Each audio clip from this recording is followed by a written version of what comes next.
Ram Hare Hare Hare Krishna Hare Krishna Hare Hare Hare Ram Ram Hare Hare Krishna Krishna Hare Hare Hare Ram Ram Hare Hare Hare Krishna Krishna Hare Hare Hare Ram Ram Hare Hare Hare Krishna Hare Hare Krishna Krishna Hare Ram Hare Krishna Hare Ram Hare Hare Krishna Krishna Hare Ram Hare Hare Krishna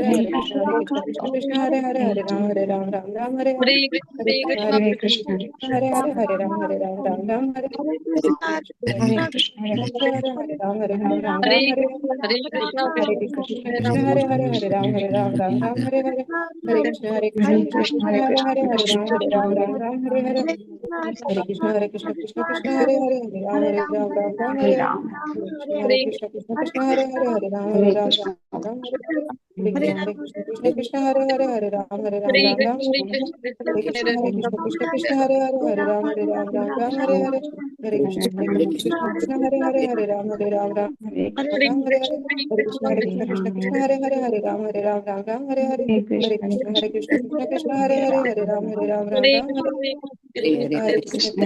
Krishna Hare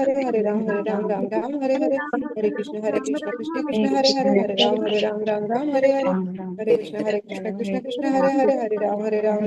Krishna Hare Ram Hare Krishna Ram Hare Krishna Krishna Hare Krishna Ram Hare Hare Ram Ram Hare Krishna Krishna Ram Ram Hare Hare Hare Krishna Hare Krishna Ram Hare Hare Hare Krishna Krishna Ram Hare Hare Hare Krishna Krishna Ram Hare Hare Hare Ram Hare Krishna Ram Hare Hare Hare Ram Krishna Krishna Ram Hare Hare Hare Krishna Hare Ram Krishna Krishna Hare Krishna Krishna Krishna Hare Krishna Hare Krishna Hare Krishna Hare Krishna Hare Ram Krishna Krishna Hare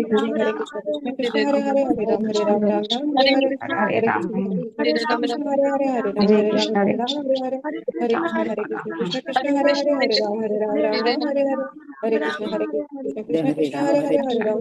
Krishna Hare Krishna Ram Hare Hare Hare Krishna Ram Hare Krishna Krishna Hare Krishna Ram Hare Hare Ram Hare Krishna Krishna Hare Hare Ram Hare Krishna Hare Ram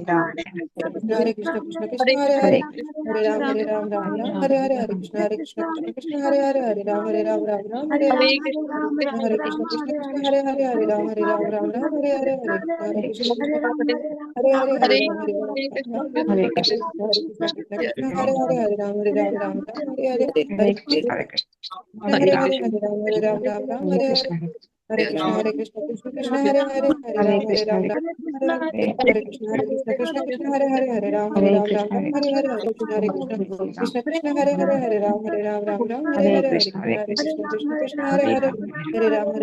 Ram Hare Hare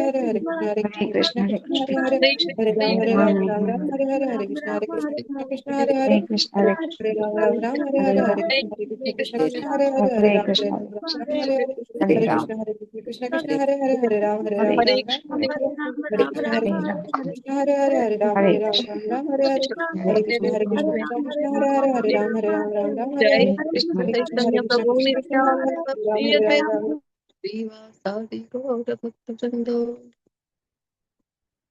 Hare Krishna thank you so much જબ બાકી જેના હશે હવે ક્લાસમાં પાછળ complete કરી લેજો અત્યારે તો જપને વિરામ આપી દો કારણ કે ઓલરેડી સમય આપણું થઈ ગયો છે તો સેશનની શરૂઆત કરીશું વિના વિલંબે શ્રી રાધા ગોવિંદના ખૂબ સુંદર આપણી સમક્ષ દર્શન કરી અને શ્રી રાધા ગોવિંદના ચરણોમાં વંદન કરી ભગવાનના શાશ્વત ભક્ત એવા અર્જુનજી શિલા પ્રભુપાદજી પરમ પૂજ્ય પિતા સ્વામીજી મહારાજ પરમ પૂજ્ય નામાષ્ટા પ્રભુજી અને આપણા બધા જ શિક્ષા ગુરુ કે જેમની દયા અને કૃપા અહેતુકી કૃપાથી આપણે આ ઘેર બેઠા જ્ઞાન યજ્ઞનો લાભ લઈ રહ્યા છે તો આપણે એક નિવેદન સાથે વંદન કરીએ કે આ જ્ઞાન જે લેવલ 2 ના રૂપમાં આપણે જ્ઞાન યજ્ઞની શરૂઆત કરીને આજે આપણે પ્રવેશમાં જઈ રહ્યા છે અધ્યાય 14 ની ચર્ચા કરવા તો આ જ્ઞાન દિવ્ય જ્ઞાન સારી રીતે સમજી શકાય અને આપણા જીવનમાં કરી શકાય આવી ભાવનાઓ સાથે આપણે બધા સાથે મળીને પ્રવેશ કરીશું મંગલાચરણની દિવ્ય પ્રાર્થના બધાને વિનંતી છે મ્યુટ રહીને મારી સાથે પ્રાર્થના ॐ अज्ञानातिमिरान्धस्य ज्ञानाञ्जनशलाकया चक्षुरुन्मिलितं येन तस्मै श्रीगुरुवे नमः। श्रीचैतन्यमनोभीष्टं स्थापितं येन भूतले स्वयं रूप कदा मह्यं ददाति स्वपदान्तिकम्। वन्देऽहं श्रीगुरो श्रीयुतपदकमलम् श्रीगुरून् वैष्णवांश श्रीरूपं साग्रजातं सहगण रघुनाथान्वितं तं सजीवम् साद्वैतं सावधूतं परिजनसहितं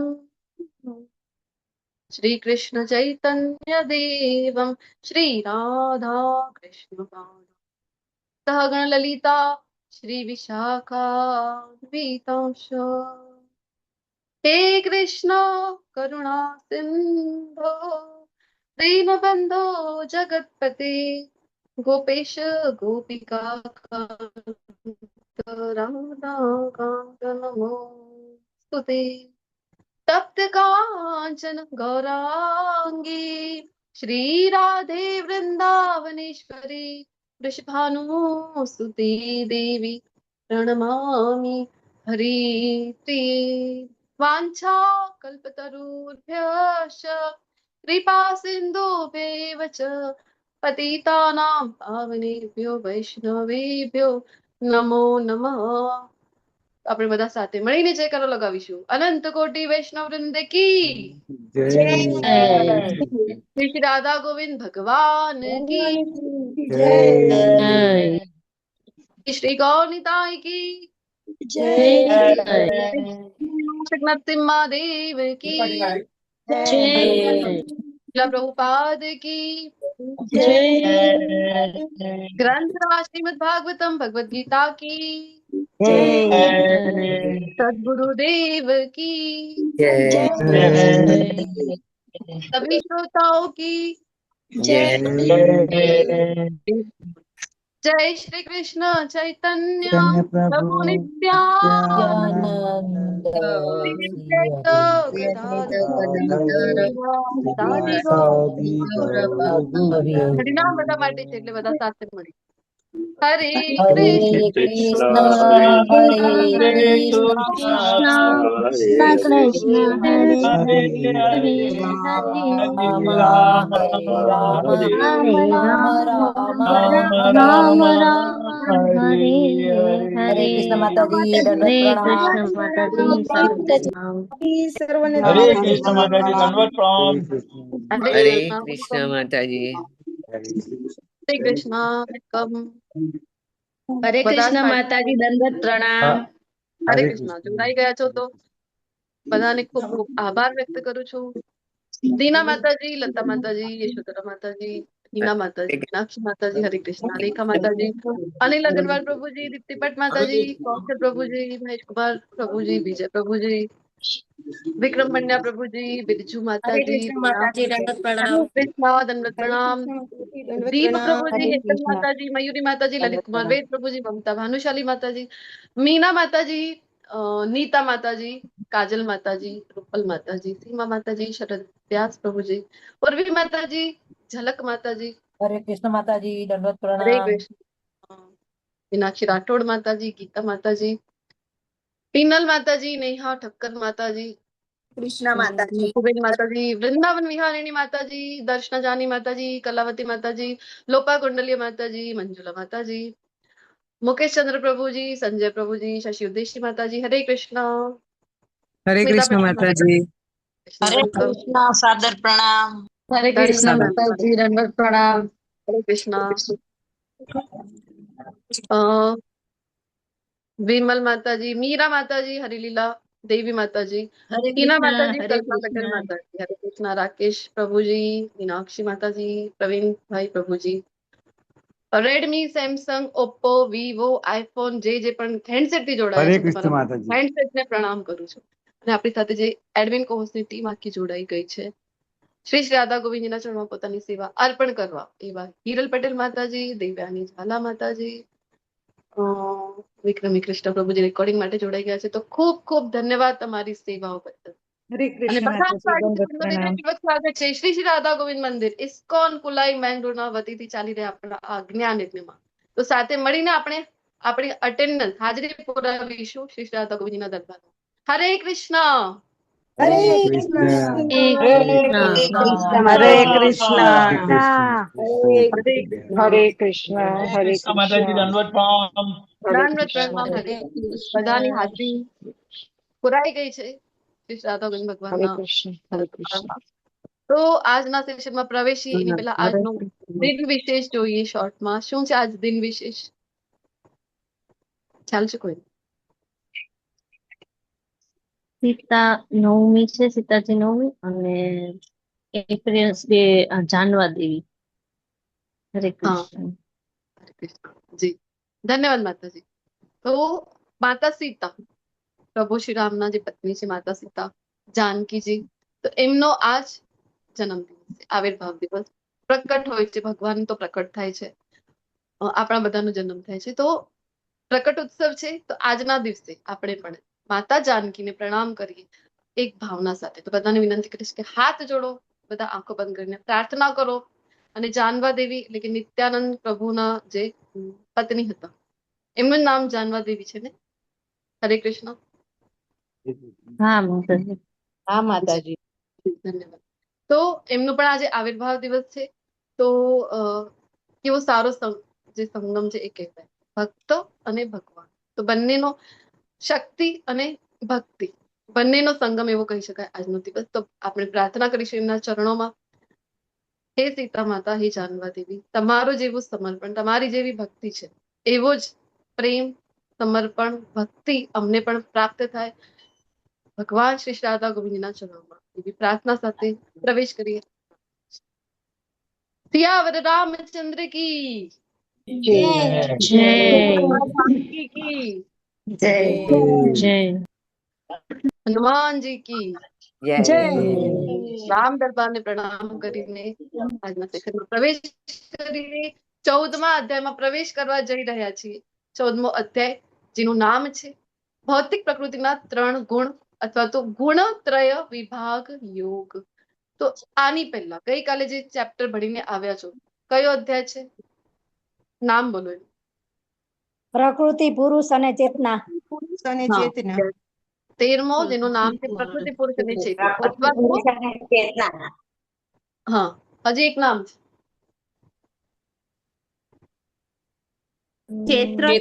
ક્ષેત્રજ્ઞ વિભાગ યોગ. ક્ષેત્ર. ક્ષેત્રજ્ઞ વિભાગ યોગ. મને એક વાત જણાવો, તમારો વોઇસ ક્લિયર છે કે બ્રેક થાય છે વચ્ચે? બ્રેક થાય છે માતાજી. ક્લિયર છે?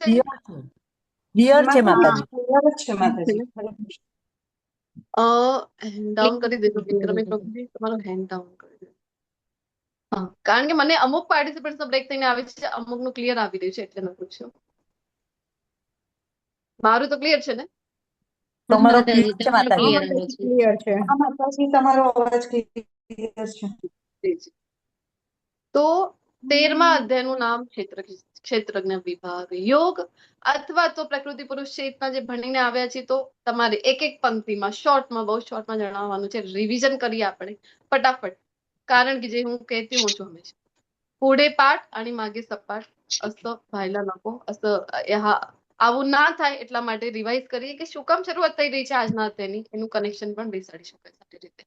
ચલો, હેન્ડ રેઝ કરો અથવા અનમ્યુટ કરીને બોલો, નહીં તો હું તમારા નામ લઈશ, તમારે બોલવાનું રહેશે. કરણ માતાજીનો હેન્ડ રેઝ છે. હરે કૃષ્ણ.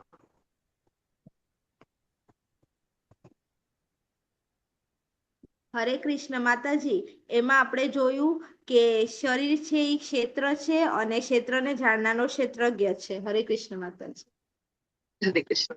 સૌથી પહેલા ચલો પ્રશ્ન જ પૂછી લઉં છું હું. જે શરૂઆત થઈ હતી 13મા અધ્યાયની, એ કોના પ્રશ્ન દ્વારા થઈ હતી?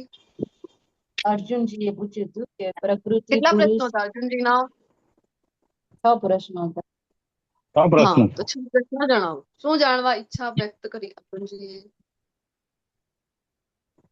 હરે કૃષ્ણ. અર્જુનજીએ કહ્યું કે પ્રકૃતિ શું છે, પુરુષ શું છે, ક્ષેત્ર શું છે, ક્ષેત્રજ્ઞ શું છે, જ્ઞાન શું છે અને જ્ઞેય શું છે. આ 6 સવાલ પૂછ્યા. જી ધન્યવાદ દીપ્તિ માતાજી. વિજય પ્રભુજી હરે કૃષ્ણ.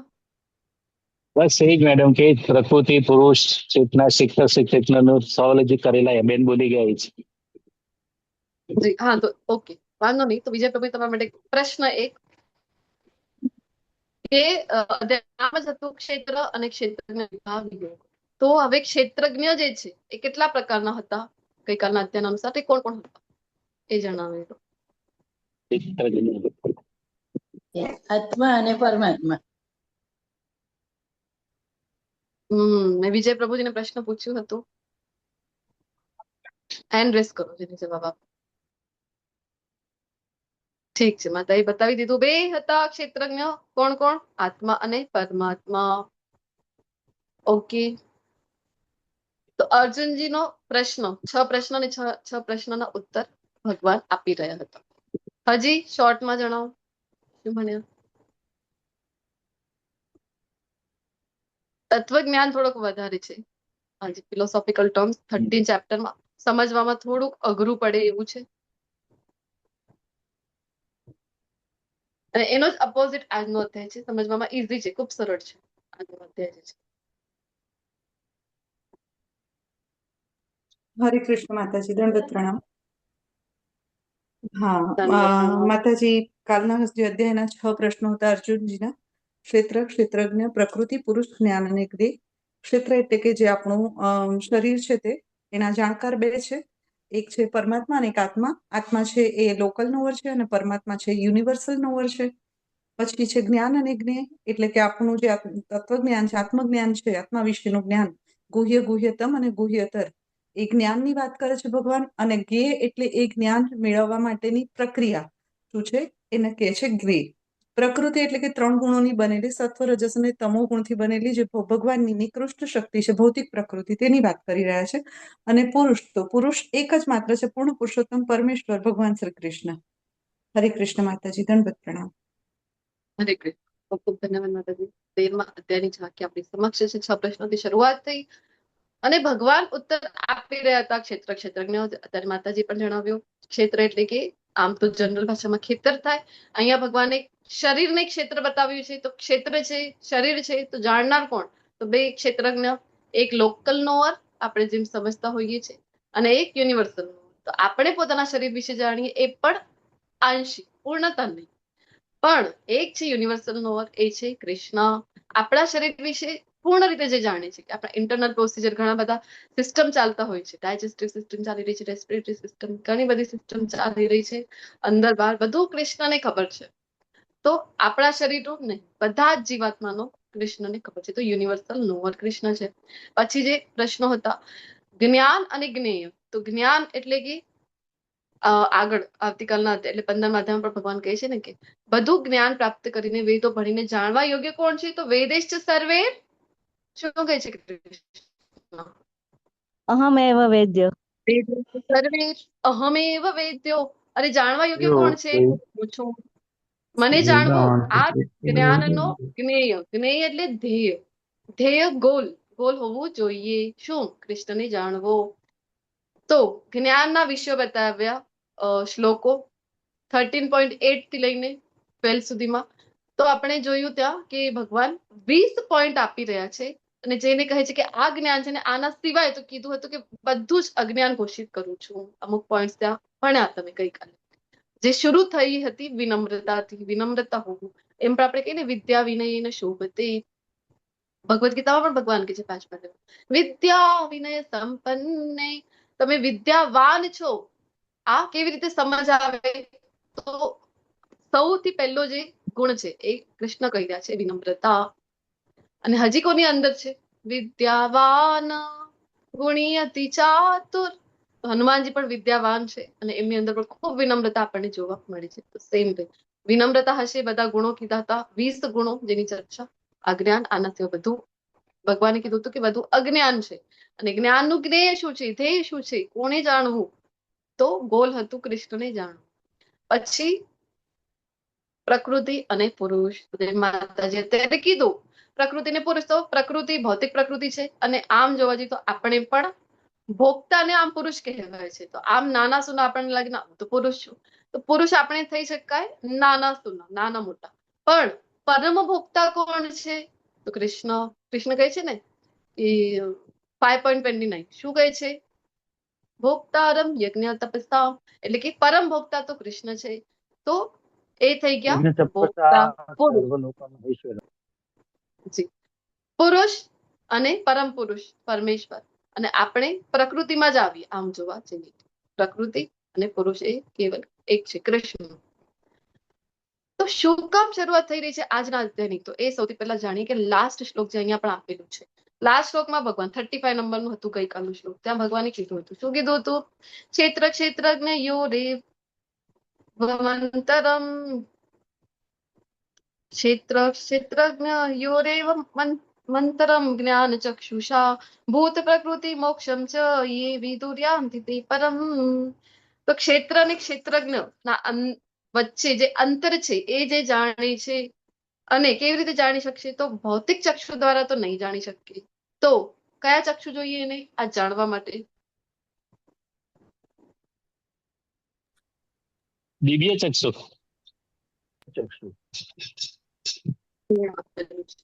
કયા ચક્ષુ જોઈએ? જ્ઞાન ચક્ષુ. જ્ઞાન ચક્ષુ. જ્ઞાન. કોણ આપી શકે જ્ઞાન ચક્ષુ? ભગવાન. ગુરુ. ભગવાન કૃપા કરે તો કહેવાય છે કે ગોવિંદની કૃપાથી ગુરુ મળે છે, અને ગુરુની કૃપાથી ગોવિંદ. તો ગુરુ એ જયારે મળે ત્યારે જ મળે જ્યારે ગોવિંદની કૃપાથી. તો ગુરુ ચક્ષુદાન દિલો જે જન્મી જન્મે પ્રભુ છે ને. આ ચક્ષુદાન કોણ આપી શકે? આ ચક્ષુદાન કોણ આપી શકે? જ્ઞાન ચક્ષુ કોણ આપી શકે? ગુરુ. ગુરુ આપે તો આપણે સમજી શકાય, જ્ઞાનની દૃષ્ટિથી આ જોઈ શકાય છે. બીજું, આપણી ભૌતિક ચક્ષુ દ્વારા આ અંતરને ના સમજી શકાય. કયું અંતર છે? ક્ષેત્ર અને ક્ષેત્રજ્ઞના વચ્ચેનું જે અંતર છે આ. ને ક્ષેત્રજ્ઞ બે પ્રકારના છે. આ બંનેમાં પણ જે અંતર છે, આત્મા પરમાત્માની અંદર જે ભેદ છે, એક હજી આપણે ભણ્યા હતા ગઈકાલે કે આત્મા કશું જ કરાવતું નથી, કરતું પણ નથી, કરાવતું પણ નથી. સોરી, શરીર આત્મા સાક્ષી ભાવે છે આ આપણા શરીરની અંદર. તો કોણ કરાવે છે? તો પછી આ બધું આપણે થતું જે બધું ઘણું બધું થતું હોય છે, કોણ કરાવે છે? બોલો તો. પ્રકૃતિના 3 ગુણો. પ્રકૃતિના 3 ગુણો. પ્રકૃતિ ગઈકાલના તેમાં ઘણી વખત આવ્યું છે. અહીંયા આ શ્લોકમાં પણ કીધું છે કે આજે જાણી લે પ્રકૃતિને સારી રીતે તો શું થાય છે એનું? તો બંધનમાંથી મુક્ત થવાની પ્રક્રિયાને પણ જાણી જાય છે અને પરમ ધ્યેયની પ્રાપ્તિ કરે છે. તો આ પ્રકૃતિ છે શું? પ્રકૃતિ જ કરાવી રહી છે બધું, આત્મા કશું જ કરતું નથી. આત્માને એક ઉદાહરણ પણ લેતા હોય છે. આપણે મૂવી જોવા જતા હોય છે, આપણે કઈ કરતા નથી. સેમ વે આપણે બેઠા છીએ આ મૂવીમાં કઈ લેનદેન આપણને ના. ધારો કે બાહુબલી મૂવી જોઈ રહ્યા છે, તો ના કટપ્પા ને બાહુબલી કો ક્યું મારા ચાલ્યું ને 2 વર્ષ આપણે ના બાહુબલીથી કઈ લેવા દેવા છે, ના કટપ્પાથી. પણ આ હવે બાહુબલી મરી રહ્યો હતો તો આપણને 2 વર્ષ સુધી બધા આ પ્રશ્નને જાણે કે રાષ્ટ્રીય સ્તરનું પ્રશ્ન બની ગયું. એવી રીતે આપણે કરતા હતા ને. તો સેમ વે આત્મા કઈ કરતું નથી. તો પછી બધું આજે કઈ દુનિયાદારી થઈ રહી છે તો કોના લીધે? તો પ્રકૃતિના લીધે. હવે આ પ્રકૃતિ શું છે તો એને સમજવા માટે શરૂઆત થઈ રહી છે આજના અધ્યાયની. અર્જુનજી કોઈ પ્રશ્ન પૂછી નથી રહ્યા. ભગવાન આજના અધ્યાયની શરૂઆત કરી છે. 3 ભાગોમાં વિભક્ત છે આજનો જે અધ્યાય છે એ. આપણે પણ આજના અધ્યાયમાં પ્રવેશ કરીએ. શ્લોક નંબર 1. શ્રી ભગવાન ઉવાચ પરમ ભૂય પ્રવક્ષ્યામિ જ્ઞાનાનામ જ્ઞાનમ ઉત્તમમ. ચલો મારી પાસે તમે બધા રિપીટ કરો આ શ્લોક. પરમ ભૂય પ્રવક્ષ્યામિ પરમ ભૂય પ્રવક્ષ્યામિ જ્ઞાનાનામ જ્ઞાનમ ઉત્તમમ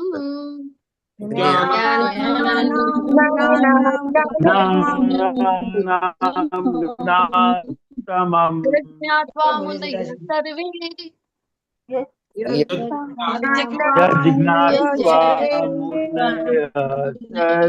પરાં સિદ્ધિતો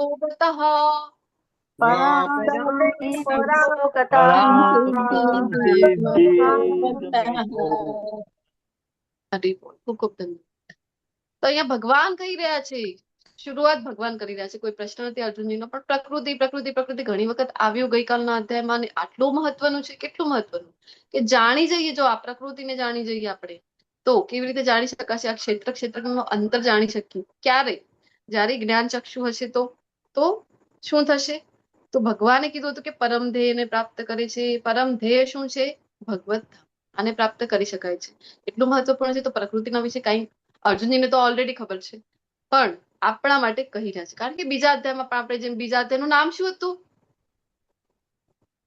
ગીતાનો સાર. ગીતાનો સાર. અથવા સાંખ્ય યોગ. હા, તો આપણે જયારે બીજો અધ્યાય ભણ્યા તો આપણે જોયું હતું કે જે બધા ગ્લિમ્સ હતું. બીજો અધ્યાય શું હતું? એક મૂવી જોવા જઈએ તો ગ્લિમ્સ હોતા, ટ્રેલરમાં કેવું ગ્લિમ્સ બતાવી હતી કે શું શું આવવાનું છે આખી મૂવીમાં. તો સેમ વે ગીતાના સારમાં ગ્લિમ્સ હતું. તો ત્યાં ભગવાને ઓલરેડી કહી દીધું હતું. શું કીધું હતું?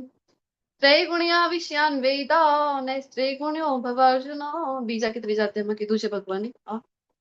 તો ત્યાં કીધું છે ભગવાને 3 ગુણની ચર્ચા છે વેદોમાં. તો હે અર્જુન, તારે 3 ગુણમાંથી ઉપર ઉઠવાનું છે. તો જ્યારે ત્યાં બીજા ત્રીજા અધ્યાયમાં ભગવાને જણાવી દીધું, તો અર્જુનજીને જો પ્રશ્ન હોતો ત્યારે જ પૂછી લે આ 3 ગુણ કયા ભગવાન. અર્જુનજીને પ્રશ્ન નથી થયો. અર્જુનજીને કારણ કે ખબર છે. તો પછી શું કામ થઈ રહી છે આ શરૂઆત? કારણ કે આપણને નથી ખબર ડિટેલમાં. આપણે સમજીએ, આટલું મહત્વપૂર્ણ હતું પ્રકૃતિને સમજવું. તો એને સમજીએ પ્રકૃતિ એટલે શું છે, અને કેવી રીતે આપણે એની આધીન થઈએ છીએ, અને કેવી રીતે એને આપણે ઓવરકમ કરી શકાય. તો આને સમજાવવા માટે અધ્યાય 14ની શરૂઆત થઈ રહી છે. અને આ કેવું જ્ઞાન છે? તો આપણે, તમને બધાને ખ્યાલ હશે, જ્યારે આપણે સેકન્ડ યુનિટ સાથે મળી લીધું હતું, ને હવે મળી રહ્યા છે આપણે થર્ડ યુનિટ ભગવદ્ ગીતાના જ્ઞાન યોગના જે અધ્યાય ચાલી રહ્યા છે. તો ભક્તિ યોગના અધ્યાયની જયારે શરૂઆત કરી ત્યારે 7મા અધ્યાયથી શરૂઆત થઈ જ્ઞાનની. કયા જ્ઞાની? તો પોતાના વિશેના જ્ઞાની. ત્યારે જ આપણે જોયું કે ભગવાન જ્ઞાનનો સ્તર હવેજી ઊંડો ઊંડો અને હજી શ્રેષ્ઠ કરી રહ્યા હતા. તો હવે આજના અધ્યાયમાં જ્ઞાનનો જે સ્તર છે એ હજી ઊંડો જઈ રહ્યો છે. કેવું જ્ઞાન આપી રહ્યા છે? તો એવું જ્ઞાન કે સર્વ જ્ઞાનોમાં સર્વશ્રેષ્ઠ. અને થશે શું? આપણું કેવું છે? ફાયદો શું છે એ બતાવી દો પહેલા. તો કઈ પણ કામ કરવું હોય, કઈ કરવું હોય, કોઈ જાણવું હોય, કઈક વિડીયો કોઈ મોકલી દે, તો આપણને પેલા વિચાર કરી કે આ જોઈને ફાયદો શું છે મને. તો આપણે ટેન્ડન્સી એવી થઈ ગઈ છે ને. તો લાભ પણ બતાવી રહ્યા છે ભગવાન કે જાણીને બધા મુનિજનો જે છે પરમ સિદ્ધિ પામ્યા છે તે વિશે હું ફરીથી કહીશ. શું કામ કહી રહ્યા છે? કારણ કે ઓલરેડી 7મા અધ્યાયથી જ્ઞાન આપી જ રહ્યા છે ભગવાન. શૃંખલા જારી જ છે, ચાલુ જ છે. તો હવે આ જ્ઞાન કેવું છે જે આજના અધ્યાયમાં છે? તો જે મુનિ કોને કહેવાય? તો મનન કરે. અલગ અલગ ટર્મ્સ હોય છે, તમને બધાને ખ્યાલ હશે ને. સતત મુનિ જે છે મનન કરતા હોય છે. તો મુનિ ઓલરેડી સિદ્ધ અવસ્થામાં છે, પણ એમને પણ કહી રહ્યા છે કે સિદ્ધિ અપાવી દે એવું આ પરમ જ્ઞાન છે, દિવ્ય જ્ઞાન છે, આજે 14મા અધ્યાયમાં આપવા જઈ રહ્યા છે. અને આપણા માટે કેવી રીતે આ લાભપ્રદ છે? તો સમજવામાં ખૂબ સરળ છે આજનો અધ્યાય. અને શ્રીલ પ્રભુપાદજીના ઘણા બધા લેક્ચર છે આ અધ્યાય ઉપર, પણ આચરવામાં થોડુંક અઘરું જઈ શકે છે. કારણ કે પ્રેક્ટિકલ અધ્યાય છે આજનો જે અધ્યાય છે, અને એક અસેસમેન્ટ પણ છે. અસેસમેન્ટ કોની? અને બાળકોની એક્ઝામ સ્કૂલમાં ઓલરેડી ચાલી રહી છે. માતાજી, અમારી ક્યાંથી હવે એક્ઝામ અમારી થશે? હવે આ પોતે જ પોતાનું અસેસમેન્ટ કરી લેવાનું છે, જાણવા માટે કે આપણે ક્યાં છીએ. કારણ કે ટેસ્ટ પર શું કામ હોય છે? બાળકોની સાયક્લિક ટેસ્ટ લેવામાં આવતી હોય છે સ્કૂલમાં, મંથલી ટેસ્ટ લેવામાં આવે છે. કારણ કે જયારે ફાઇનલ એક્ઝામમાં અપિયર કરે ને બાળક, તો એની પહેલા તૈયારી ક્યાં ખૂટે છે એને ખબર પડવી જોઈએ કે અરે આ પોઈન્ટ મારું વીક છે, તો એના ઉપર વધારે એ વર્ક કરી શકે. તો આજે આપણે પણ જોઈશું ને કે અરે કયા ગુણનો પ્રભાવ મારા ઉપર વધારે છે. આપણે પણ એ પોઈન્ટ ઉપર વર્ક કરી શકીશું. એટલા માટે આ અસેસમેન્ટ જાણ. ડોક્ટરી ભાષામાં કહીએ તો કોઈ રોગ હોય તો શું કરવામાં આવે છે? ડોક્ટર્સ આપણી સાથે કનેક્ટેડ છે. બોલો, કોઈ રોગ થાય તો શું કરીએ સૌથી પહેલા? ડાયગ્નોસ પહેલા કરવું પડે કે શું રોગ છે ને પછી એની ટ્રીટમેન્ટ કરવાનું હોય. હા, ડાયગ્નોસ કરવામાં આવે છે ને. અરે છે શું એ તો ખબર પડે પહેલા. જો ખબર પડે નિદાન, તો પછી એનો સારવાર થઈ શકે. સેમ વે આપણને ખબર પડે જો અરે કયો વીક પોઈન્ટ છે મારો, તો એના ઉપર આપણે કામ કરી શકાય. આટલા માટે આ જ્ઞાનની શરૂઆત થઈ રહી છે. અને 9 ઋષિઓની વર્ણન શ્રીમદ ભાગવતમમાં આવે છે, જેમના દ્વારા આગાહી કરવામાં આવી હતી. કવિ હવે અંતરિક્ષ પ્રબુદ્ધ પીપલાયન અવિરપુત્ર દ્રાવિડ ધ્રુમેલ ચામસા કર ભજન. તો આ બધે 9 ઋષિઓએ એક રાજા પાસે એક આગાહી કરી હતી. કોના વિશે, કોના આવવાના વિશે આપણે લેવલ 1 માં લેતા હોય છે. ઘણી બધી સ્લાઇડ અહીંયા એક જ મૂકી છે. બોલો, કોના આવવાની આગાહી કરી હતી? चैतन्य महाप्रभु जी। ચૈતન્ય મહાપ્રભુ ચૈતન્ય મહાપ્રભુ. હરી બોલ. તો લાસ્ટ મંથમાં જ આપણે માર્ચમાં જ ઉજવી હતી ને ગૌર પૂર્ણિમા. તો જે કંઈ પણ ભગવાનના અવતારો છે, થઈ ચૂક્યા હોય, આવવાના હજી ચાલુ છે અથવા તો જે આવવાના બાકી છે, એ બધાના વિશે માહિતી મળે છે આપણને શાસ્ત્રોમાં જેની માહિતી ના હોય એને ક્યારે પણ આપણે પ્રામાણિક માનવું જોઈએ નહીં, ગમે ત્યાંથી લઈને. હવે શાસ્ત્રો ક્યાં છે? તો વેદવ્યાસજી જે આપેલા છે, વાલ્મીકીજીની જે રામાયણ છે, રામચરિતમાનસ, આ બધા ઓથેન્ટિક શાસ્ત્રો જે છે એની અંદરથી જો આપણને માહિતી મળી રહી છે તો આ આપણને કહેવાય કે પ્રામાણિક છે. તો આગાહી થઈ હતી ચૈતન્ય મહાપ્રભુના આવિર્ભાવ વિશેની. એના ભાગવતમાં જો આપણને નથી મળી રહ્યું, કોઈ ઓથેન્ટિક પુરાણોમાં નથી મળી રહ્યું કોઈના આવવા વિશેની, તો એને આપણે અત્યારે જે યુગમાં છીએ ને ત્યાં બહુ ઇઝીલી 17 અધ્યાયમાં ડિટેલમાં ભણવાના છો, બહુ ઇઝીલી આપણી કોઈને પણ ભગવાન બનાવી દઈએ, ગમે ત્યાં શ્રદ્ધા જતી હોય છે. તો એટલા માટે પ્રામાણિકતા ચેક કરવી ખૂબ ઇમ્પોર્ટન્ટ છે. ગમે તેને ભગવાન માની ના શકે. તો ઘણી વખત થાય છે ચૈતન્ય મહાપ્રભુ વિશે આપણે સ્ટાર્ટિંગથી કહેતા હોય છે, કારણ કે મુવમેન્ટ એમનું છે. આજે હરિકૃષ્ણ મુવમેન્ટ છે તો સાક્ષાત કૃષ્ણ છે. તો ઘણા લોકોને પ્રશ્ન થાય, કૃષ્ણ છે કેવી અમે કેવી રીતે માની? તમે કહો છો નવા ભગવાન નહીં લઈ આવવાના. અરે તમે ઇસ્કોન વાળા લઈ આવ્યા, જોયો તમે નવા ભગવાન લઈ આવ્યા? કોઈ નવા ભગવાન નથી લઈ આવ્યા. ભગવાનના અવતાર છે જેની આગાહી શ્રીમદ ભાગવતમનો શ્લોક આપણી સમક્ષ છે. 11 સ્કંદ 11 અધ્યાય 5 અને શ્લોક નંબર 32 કહે છે, કૃષ્ણવર્ણ દ્વિષા કૃષ્ણમ સાંગોપાંગાસ્ત્ર પાર્ષદમ. કહે છે કે કલયુગમાં બુદ્ધિશાળી મનુષ્યો જે છે એ ભગવાનનો નામનું યજ્ઞ સંકીર્તન પ્રાયે યજંતી સુમેધસા. જે બુદ્ધિશાળી સુમેધસા કોને કીધા છે કલયુગમાં? તો જે ભગવાનના સંકીર્તન, નામ સંકીર્તન ને સંકીર્તનનો કીર્તનનો આપણે સતતમ કીર્તયંતોમાં શ્લોક ભણ્યા હતા 9મા અધ્યાયમાં, ત્યારે જોયું હતું કે બૃહદ એનો અર્થ થાય છે. સંકીર્તન એ તો ઠીક છે કે આપણે બધા વાદ્ય યંત્રો વગાડીને આપણે સાથે સામૂહિક કીર્તન કરીએ, આ પણ થાય. કથા કરીએ એ પણ સંકીર્તન છે. ચર્ચા કરીએ, ભગવત ચર્ચા ભગવાન શ્રી કૃષ્ણ પ્રભુ શ્રી રામની, એ પણ કીર્તન છે. નામ જપ કરી રહ્યા છે, એ પણ કીર્તન છે. તો કોણ કરશે? તો કીધું છે જે બુદ્ધિશાળી હશે અને ભગવાનનો વર્ણ જે હશે, હવે જ્યારે કલયુગમાં આવવાના છે ભગવાન, તો કૃષ્ણ નથી, કૃષ્ણ વર્ણ નથી, શ્યામ વર્ણ નથી, તો કયું વર્ણ છે? તો પછી કીધું છે ગૌરવર્ણ, એટલે જેમને ગૌરાંગ મહાપ્રભુ પણ કહેવાય છે. ગૌરવર્ણ છે અને સ્વયં કૃષ્ણ છે ને જ્યારે ભગવાન આવે તો એકલા આવતા નથી, આખો રસાલો સાથે.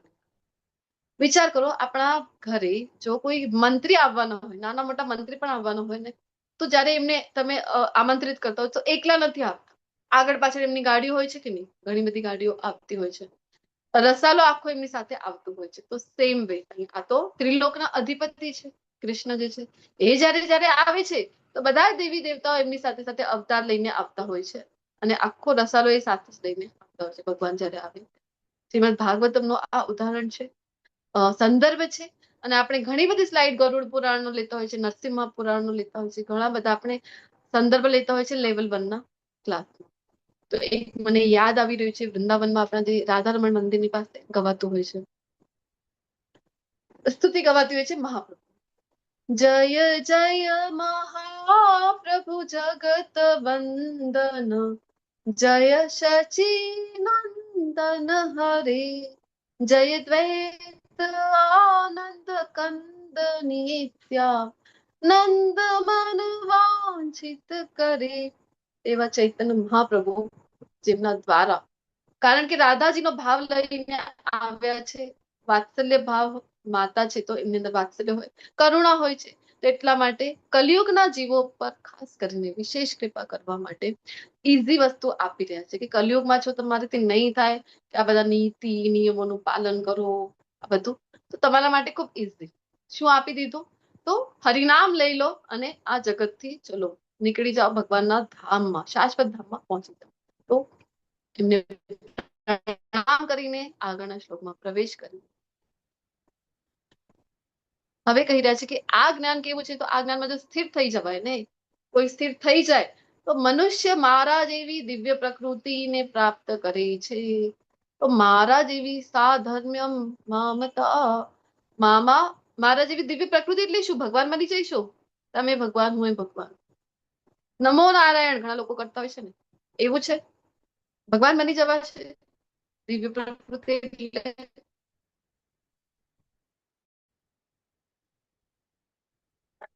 હરે કૃષ્ણ.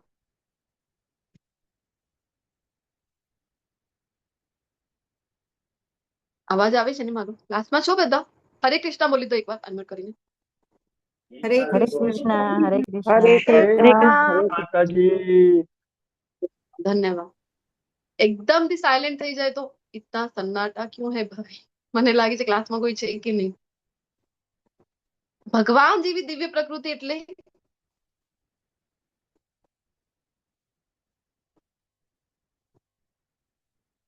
કઈ પ્રકૃતિ છે ભગવાનની? આજના અધ્યાયથી રિલેટેડ હરે બોલો કૃષ્ણ બોલો. માતાજી. હરે કૃષ્ણ. ભગવાન પૂર્ણ પુરુષોત્તમ સાથે રહીએ તો એના જેવા મતલબ ગુણ ને એવું બધું, એના ગુણ હારે દિવ્ય દિવ્ય પ્રકૃતિ છે ભગવાનની. દિવ્ય પ્રકૃતિ છે માતાજી. હરે હે કૃષ્ણ. દિવ્ય. હરે કૃષ્ણ. જી શશી માતાજી બોલો. હા, ભગવાન છે એ ત્રણેય ગુણો, ભૌતિક પ્રકૃતિના ત્રણેય ગુણોથી પર છે, તેમ આપણે પણ ત્રણેય ગુણોથી પર થઈ શકીએ. હરે કૃષ્ણ. હરે બોલ. જી માતાજી ધન્યવાદ. 3 ગુણ શીખવા જઈ રહ્યા છે આજના અધ્યાયમાં. તો 3 ગુણથી પર ભગવાન છે. 3 અવસ્થા આપણે જોતા હોય છે ને, એ તો યાદ છે કે નહીં તમને? ગુણાધીન, ગુણાતીત અને ત્રીજી કઈ હતી? ગુણાધીશ. ગુણાધીશ. ગુણાધીશ. તો ગુણાધીનમાં કોણ કોણ આવે? જે ગુણોની આધીન છે, ગુણોના આપણે બધા. મનુષ્ય. આપણે બધા આવીએ. આપણે બધા સામાન્ય મનુષ્ય બધા આવે. પછીની અવસ્થા ગુણાતીત, ગુણોથી પર, ગુણો જેના ઉપર પ્રભાવ નથી કરી શકતા, એ કોણ આવે અહીંયા હવે? ભગવાન. ભગવાનના શુદ્ધ ભગવાન ભક્તો અને ભગવાન હા, અને ભગવાન. અને ભગવાનના બધા શુદ્ધ ભક્તો, આચાર્યો, ગુરુઓ જે છે ને, એ ઓલરેડી મુક્ત છે. તો આપણને શું થાય કે અરે આપણે પણ અહીંયા છીએ, એ ગુરુઓ પણ અમે જેમ કરીએ છીએ તેમ એમનું પણ રૂટીન સેમ જ છે. એ પણ એટલા જ વાગે ઉઠી વહેલા ઉઠતા હોય છે, અમે પણ તો વહેલા ઉઠીએ, સ્નાન આદિ કરીએ, ભગવત સેવા કરે, અમે તો ઘરના એ કાર્ય કરીએ, એ લોકો મંદિરના કરે. તો શું ફરક છે? અમારા જેવું તો છે એમનું પણ બધું રૂટીન. તો ફરક આ છે જે તમને જો યાદ હશે તો લાસ્ટ સેશનમાં આપણે ચર્ચા કરી હતી. હોસ્પિટલ છે, હોસ્પિટલમાં બંને પ્રકારના લોકો આવે છે. એક તો છે જે દર્દીઓ છે, જે ઓલરેડી પેશન્ટ છે એ, અને બીજા જે છે એ ડોક્ટર છે. તો હવે કોઈ કહે કે અમે હોસ્પિટલમાં ને આ હોસ્પિટલમાં, પણ બંનેની વચ્ચે ફરક છે. એક જે છે એ ટ્રીટમેન્ટ લેવા આવ્યો છે, સારવાર લેવા આવ્યો છે, અને બીજો જે છે એ ટ્રીટમેન્ટ આપવા આવ્યો છે, ઠીક કરી રહ્યો છે. તો બંનેની અંદર ખૂબ ભેદ છે. તેમ આપણે બધા ભવરોગથી પીડિત, આપણે બધા અહીંયા દુઃખાલયમ અશાશ્વતમમાં હેરાન થઈ રહ્યા છે. તો પછી અહીંયા કોણ છે ડોક્ટર? પૂર્ણ પુરુષોત્તમ ભવરોગ પરમેશ્વર. ગુરુ કોણ કાઢી? પરંપરાના બધા ગુરુ મહારાજ. હા. ગુરુઓ શિષ્ય પરંપરાના આચાર્યો, આપણા ગુરુઓ, આ બધા ઓલરેડી મુક્ત અવસ્થા છે, ગુણોથી પાર છે. તો ગુણાતીતમાં આવી શકે. ભગવાનના બધા ભક્તો, શુદ્ધ ભક્તો, ભગવાન પોતે ગુણાતીત છે. ત્રીજી ટર્મ ગુણાધીશ.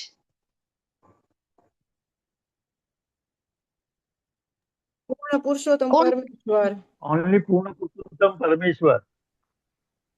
હા, ઓનલી કૃષ્ણ, ઓનલી પૂર્ણ પુરુષોત્તમ પરમેશ્વર, માત્ર ને માત્ર કૃષ્ણ. હવે ગુણાધીશ કોઈ બીજો હોઈ ના શકે, આ માત્ર કૃષ્ણ છે.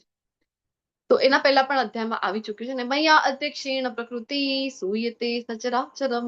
તો ભૌતિક પ્રકૃતિ કૃષ્ણના દેખરેખ હેઠળ કાર્ય કરે છે. કૃષ્ણ એને આધીન નથી. હવે ઘણા લોકોને થાય કે હવે અહીંયા આવી ગયા, પિક્ચર આપણે જોતા હોય છે, લેવલ 1 માં પણ ચર્ચા કરતા હોય છે. પિક્ચર જોઈને હા બોલો, આ પિક્ચર જોઈને 3 સ્ટેજીસ આપણે ચર્ચા કરતા હોય છે ને. નીચે કોણ છે? આપણે છીએ. આપણે છીએ બધા. જે બધે જીવ છે, આપણે બધા. આપણે બધા. હા, અને બાંધેલા છે કોના દ્વારા? માયા દ્વારા. માયા. માયાદેવી. માયાદેવી કહી રહી. માયાના 3 ગુણો. જી જી ધન્યવાદ. તો પ્રકૃતિના 3 ગુણો કહી લો, માયા દેવી કહી લો, પ્રકૃતિ કહી લો, આ બધું એક જ છે. ભૌતિક પ્રકૃતિ કહીએ તો પણ આ જ છે, માયાદેવી પણ આ જ છે. તો 3 ગુણો નચાવી રહ્યા છે અને આપણે બધા નાચી રહ્યા છે, કારણ કે આપણી દોરી માયાને આધીન છે, આપણે માયાના આધીન છે. ગુણો આપણને જેમ નચાવે છે એમ આપણે નાચીએ છીએ. પણ આ બધાથી ઉપર આપણને દેખાઈ રહ્યા છે ભગવાન, પૂર્ણ પુરુષોત્તમ પરમેશ્વર. તો શું થાય છે ઘણી વખત કે ભગવાન તો નીચે પણ આવે છે, અવતાર. અવતાર મતલબ નીચે ઉતરવું, નીચે અહીંયા આવી જાય છે ભૌતિક જગતમાં ઘણી વખત. એટલા માટે જ ઘણા લોકોને શું થાય કે જોયું ભૌતિક જગતમાં આવી ગયા ને તો માયાથી કોઈ બચી જ ના શકે. અમે માયાની અંદર છીએ. હવે ભગવાન અહીંયા આવે તો ભગવાન માયાની અંદર આવી જતા હોય છે, એ માયાને આધીન થઈ જાય. તો કૃષ્ણ ક્યારેય માયાને આધીન થતા નથી. पिछला सेशનમાં ખૂબ ડિટેલમાં ચર્ચા કરી ચૂક્યા છીએ આપણે. કૃષ્ણ માયાના સ્વામી છે, કૃષ્ણ માયાપતિ છે. તો આને કેવી રીતે સમજવું આપણે? તો આપણે જોયું હતું કે માયા આપણા ઉપર કાર્ય કરે, ભગવાન ઉપર પણ નથી કરતી ને. યોગ માયા ઉપાશ્રિતમ મહાત્માનસ્તુ મામ પાર્થ, ત્યાં પણ કીધું હતું ને 9મા અધ્યાયમાં. મહાત્મા કોને કહેવાય? તો મહાત્મા એ છે જે સતતમ કીર્તયંતો મામને કરી રહ્યા હતા. એમને ભગવાને કીધું હતું મહાત્મા. તો આવા મહાત્મા કોના દેખરેખ હેઠળ છે? તો ભગવાને કીધું હતું યોગ માયા ઉપાશ્રિતમ. આવા મારા મહાત્મા તમારી યોગ માયા શક્તિના દેખરેખમાં છે. તો આપણે બધા છીએ એ કઈ માયા છે આપણા બધા પર જે કાર્ય કરી રહી છે? એ મહામાયા. મહામાયા. માયા પણ 2 પ્રકાર, એક મહામાયા ભૌતિક પ્રકૃતિ, યોગ માયા તો એ આધ્યાત્મિક જગતની છે અને એ શુદ્ધ ભક્તો ઉપર જે કાર્ય કરે છે. અર્જુનજી જેવી રીતે મોહમાં આવી ગયા છે, આ યોગ માયા કાર્ય કરી રહી છે. તો કૃષ્ણ ભલે નીચે આવે છે પણ કૃષ્ણ માયાથી પર છે. કૃષ્ણને માયા નથી અડી શકતી. એ સ્વામી છે, માયાના પતિ છે. તો ઘણી વખત પ્રશ્ન થાય કે આટલું બધું, આટલી ઉપાધિ શું કામ છે? મારા જેવી પ્રકૃતિ પ્રાપ્ત કરો, આ કરો, તે કરો, આટલું બધું છે તો કૃષ્ણે શું કામ આવી વ્યવસ્થા શું કામ કરી છે? કૃષ્ણ કોઈ ખોટું કામ કરી રહ્યું છે, શું કામ કરે છે? ખોટા કામ કરીને પાપ થઈ જાય, નરકમાં એને ભોગવવું પડે, તો એવી પ્રેરણા શું કામ મળે છે? ગઈકાલે પણ આવ્યું ને, અનુમંતા છે, હું તો સાક્ષી છું, બીજો તો હું તો અનુમતિ આપું છું. તો ત્યારે પ્રશ્ન થાય કે અનુમતિ આપે છે તો આવા કાર્ય કરવા માટેની અનુમતિ શું આપે છે? તો ત્યારે આપણે સમજતા હોય છે કે કૃષ્ણ આપણને આંશિક સ્વતંત્રતા આપેલી છે, કારણ કે ઈચ્છા હતી આપણી. ભગવાનને ઈર્ષ્યા કરી, ભોગવવાની ઈચ્છા કરી. હે કૃષ્ણ, એકલા તમે જ ભોગતા, અમે નહીં ભોગવવાનું કઈ, તમે જ પુરુષ, અમને પુરુષ બનવું છે. તો કૃષ્ણે કીધું તથાસ્તુ, તમે ભોગવી લો. પણ આનંદ નહીં આવે તમને, કારણ કે સાચું સુખ, સાચું આનંદ તો અહીંયા જ છે ધામમાં. આપણે તો ઈચ્છા કરી. તો હોય છે ને, એક ઉદાહરણ આપણે લેતા હોય છે કે બાળકો છે, એમને જુદું જ થવું છે. મોટા થઈ ગયા છે તો એમના થોડાક અલગ છે વિચાર.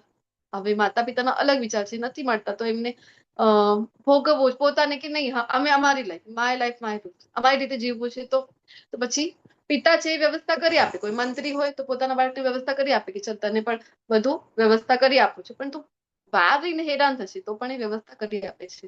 બધી વ્યવસ્થા કરી આપે, પણ જે લાઈટ વાળી ગાડી હોય છે ને મંત્રીની, શું કહેવાય ને, સાયરન વાગતું હોય મંત્રીની ગાડીનું પણ લાઈટ હોય, કંઈક હોય છે એનું નામ, મને તો ખ્યાલ નથી. તો એ ગાડી નહીં મળે પુત્રને, ગમે તેટલી મોંઘી ગાડી અપાવી દે, ગમે તે અપાવી દે, પણ જે પોતાની ગાડી છે ને, કારણ કે એ તો પોતાના પદની જ છે, એ તો પોતે જ વાપરી શકે. તો સેમ વે આપણે પણ ઈચ્છા કરી તો કૃષ્ણ વ્યવસ્થા કરી રહ્યા છે. ચલો ભૌતિક જગત તમને મળી રહ્યું છે, હવે કરો અહીંયા, તમને મજા કરવી હતી કરી લો. તો આંશિક સ્વતંત્રતા આપેલી છે. બાળક જુદો રહે છે તો માતા પિતા જો ત્યાં જઈને હરેક વાતમાં દખલગીરી કરે તો જુદા રહેવાનું શું અર્થ? કે હરેક વાતમાં કહે છે કે અરે આ શાક બનાવ્યું, અરે આજ કરી રહ્યા છો તમે, આવી જ રીતે આટલા વાગે ઉઠી રહ્યા છો, આજ કરો છો. તો ગયું જ જુદું એટલા માટે કે એને પોતાના ડિસિઝન પોતે લેવા હતા, પોતે ભોગવવું હતું.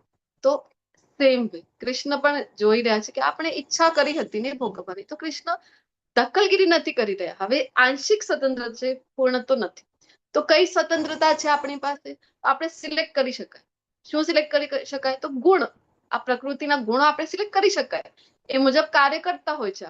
અને જે ગુણ સિલેક્ટ કરો છો તો પછી પરિણામ આપણે કર્મનો તો આ વિધાન જ છે, એનાથી તો કોઈ બચી ના શકે. કર્મ જેવા કરશો, એટલા માટે ગોસ્વામીજી પણ કહે છે કર્મ પ્રધાન વિશ્વ રચી રાખા, જો જસ કરીશો તસ ફલ ચાખા. તો જેવું કરશો એવું તો ફળ તમને મળવાનું છે. ઘણા લોકોને થાય આવું શું કામ કર્યું હશે કૃષ્ણએ? તો કારણ કે જો બાળકો પણ છે, હજી એક ઉદાહરણ લઈએ તો આપણા બાળકો આપણી સાથે ગયા છે સમુદ્ર કિનારે ફરવા માટે, અને ત્યાં એ કહે છે કે મારે તો ઘર બનાવવું છે રમવા માટે. બનાવતા છે ને કેસ્ટલ, તો એ ત્યાં બનાવતા હોય છે, જો સેન્ડ કેસ્ટલ કહે છે એને. એ જયારે બનાવી રહ્યા છે અને જે એમના માતા પિતા કે ચાલ હવે બહુ વાર થઈ ગઈ, તું થાકી ગયો છે, ચાલ કઈ ખાઈ લે પી લે, તો એ ના મને તો અહીંયા જ મજા આવી રહી છે, ખોટા ખોટા વાસણો લઈને ત્યાં રમશે કે ઘર રમું છું હું, તો રસોઈ બનાવી રહ્યો છે, જમી રહ્યો છે ખોટો ખોટો. તો થોડીક વાર રમે છે ત્યારે આનંદ આવે છે, પણ પછી એને જયારે સાચી ભૂખ લાગશે તો શું કરશે? એ પોતાના માતા પિતા પાસે જશે ને. અને માતા પિતા જયારે છોડી રહ્યા છે સમુદ્ર કિનારે તો ઇન્સ્ટ્રક્શન આપે છે ને કે અરે તારે ફોલો કરવા પડશે, કારણ કે થોડુંક રિસ્કી પણ છે, સમુદ્ર કિનારે રમી રહ્યો છે તો તારે ધ્યાન રાખવું પડશે, ઉઠીને તું સમુદ્રની તરફ નહીં જતો, અથવા તો બીજાના પણ ઘર છે, બીજા બાળકો રમતા છે એને તું ડિસ્ટર્બ નહીં કરતો, અને માટી મોઢામાં નહીં નાખતો. આવા થોડા બહુ ઇન્સ્ટ્રક્શન આપતા હોય છે ને આપણે આપણા બાળકો. તો સેમ વે અહીંયા કૃષ્ણ પણ આપણને ઇન્સ્ટ્રક્શન થોડાક રૂલ્સ આપી રહ્યા છે. નહીં આપે તો શું થશે? તો આપણે જે કારણથી આવ્યા હતા, કયો કારણ? ભોગવવાની ઈચ્છા, ઇન્દ્રિય તૃપ્તિ, એ તો ક્યારે પણ સેટિસ્ફાઈ થવાની નથી. ભાગવતમાં એક શ્લોક એટલા માટે આવે છે ને, આ કેવું છે ઇન્દ્રિય તૃપ્તિ? તો અગ્નિ છે અને એની અંદર પેટ્રોલ નાખવા જેવું છે, તેલ નાખવા જેવું છે, જેટલું નાખો એટલું વધારે ને વધારે ભડાકો થાય છે. તેમ જેટલી ઇન્દ્રિય તૃપ્તિ કરીશું વધારે ને વધારે ઈચ્છા તો અનંત છે, ક્યારેય પૂરી થવાની નથી. તો અહીંયા અટકી ના જવાય એટલા માટે એક કોઈક હોવું જોઈએ ને કે ક્યાંક તો તમે ઉભા રહો, સ્ટોપ થાઓ. એના માટે રૂલ્સ આપવા ખૂબ જરૂરી છે. ક્લાસરૂમ છે, એક ઉદાહરણ લઈએ, ટીચર છે ક્લાસરૂમમાં, જો કોઈ રૂલ જ નથી ને ટીચર ભણાવી રહી છે તો શું થશે? શું મેસઅપ થઈ જશે ક્લાસમાં? તમને બધાને ખ્યાલ હશે, ટીચર હશો તમારામાંથી, હું પોતે હતી.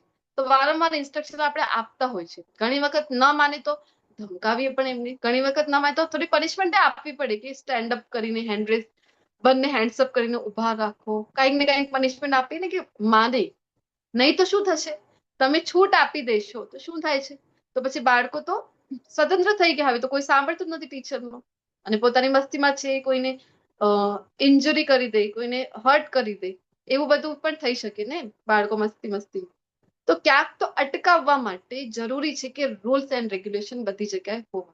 ભૌતિક જગતમાં પણ આપણે આપણા લેવલ પર પણ દરેક જગ્યાએ નિયમો રાખતા હોય છે. સેમ વે આ કૃષ્ણના નિયમો છે જે ભૌતિક પ્રકૃતિ છે. કારણ કે આપણે નહીં તો ક્યાંય નહીં અટકીએ, આપણે તો બધું ભોગવવું છે. શું ભોગવવું છે? અરે બધું જ આપણું જે છે. એક હિન્દીમાં કહેવાય છે ને, એક એડ આવતી હતી, તમે બધાએ જો જોઈ હશે તો, જો મેરા હૈ વો તેરા હૈ, જો તેરા હૈ વો મેરા. ને આ એડમાં આગળ કહેતી હતી એ છોકરી કે જો મેરા હૈ વો મેરા હૈ ઓર જો તેરા હૈ વો ભી મેરા. તો આપણે તો બધું જ, આપણા જે પડોશી છે એમનું પણ બધું આપણે જ ભોગવવાનું છે, આપણા જે સાથી છે એમની પણ બધી વસ્તુ આપણે જ ભોગવવી છે. તો કોઈ અંત નથી, અનંત છે ઈચ્છાઓ. તો એટલા માટે અહીંયા એક રૂલ્સ આપવા માટે કે તમને કોઈ પણ દેશમાં પણ આપણે જઈએ તો રૂલ્સ એન્ડ રેગ્યુલેશન ફોલો કરવા પડે છે ને. અગ્નિ છે, અગ્નિની સમીપ જઈએ, અગ્નિમાં હાથ મૂકી દઈએ તો જાડે છે. હવે અગ્નિ આ નથી જોતી ને કે તમને ખબર છે કે નહીં રૂલ્સ. તમે સિંગાપુર ગયા છો, ત્યાંના રૂલ્સ ક્લીનલીનેસ ને લઈને ખૂબ સ્ટ્રિક્ટ છે. Just a moment.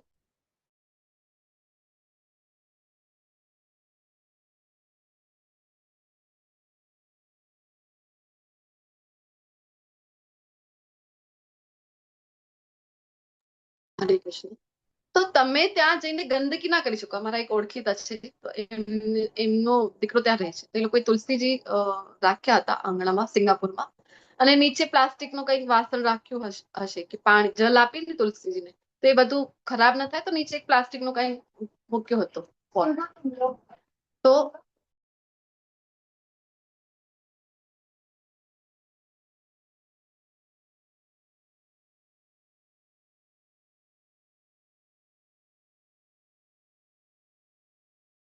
હરે કૃષ્ણ. તો સિંગાપુરમાં હતા અને તુલસીની સેવા કરતા હતા, અને નીચે જે પોટ મૂક્યો હતો તો એમાં થોડોક પાણી સ્ટોર થઈ ગયું.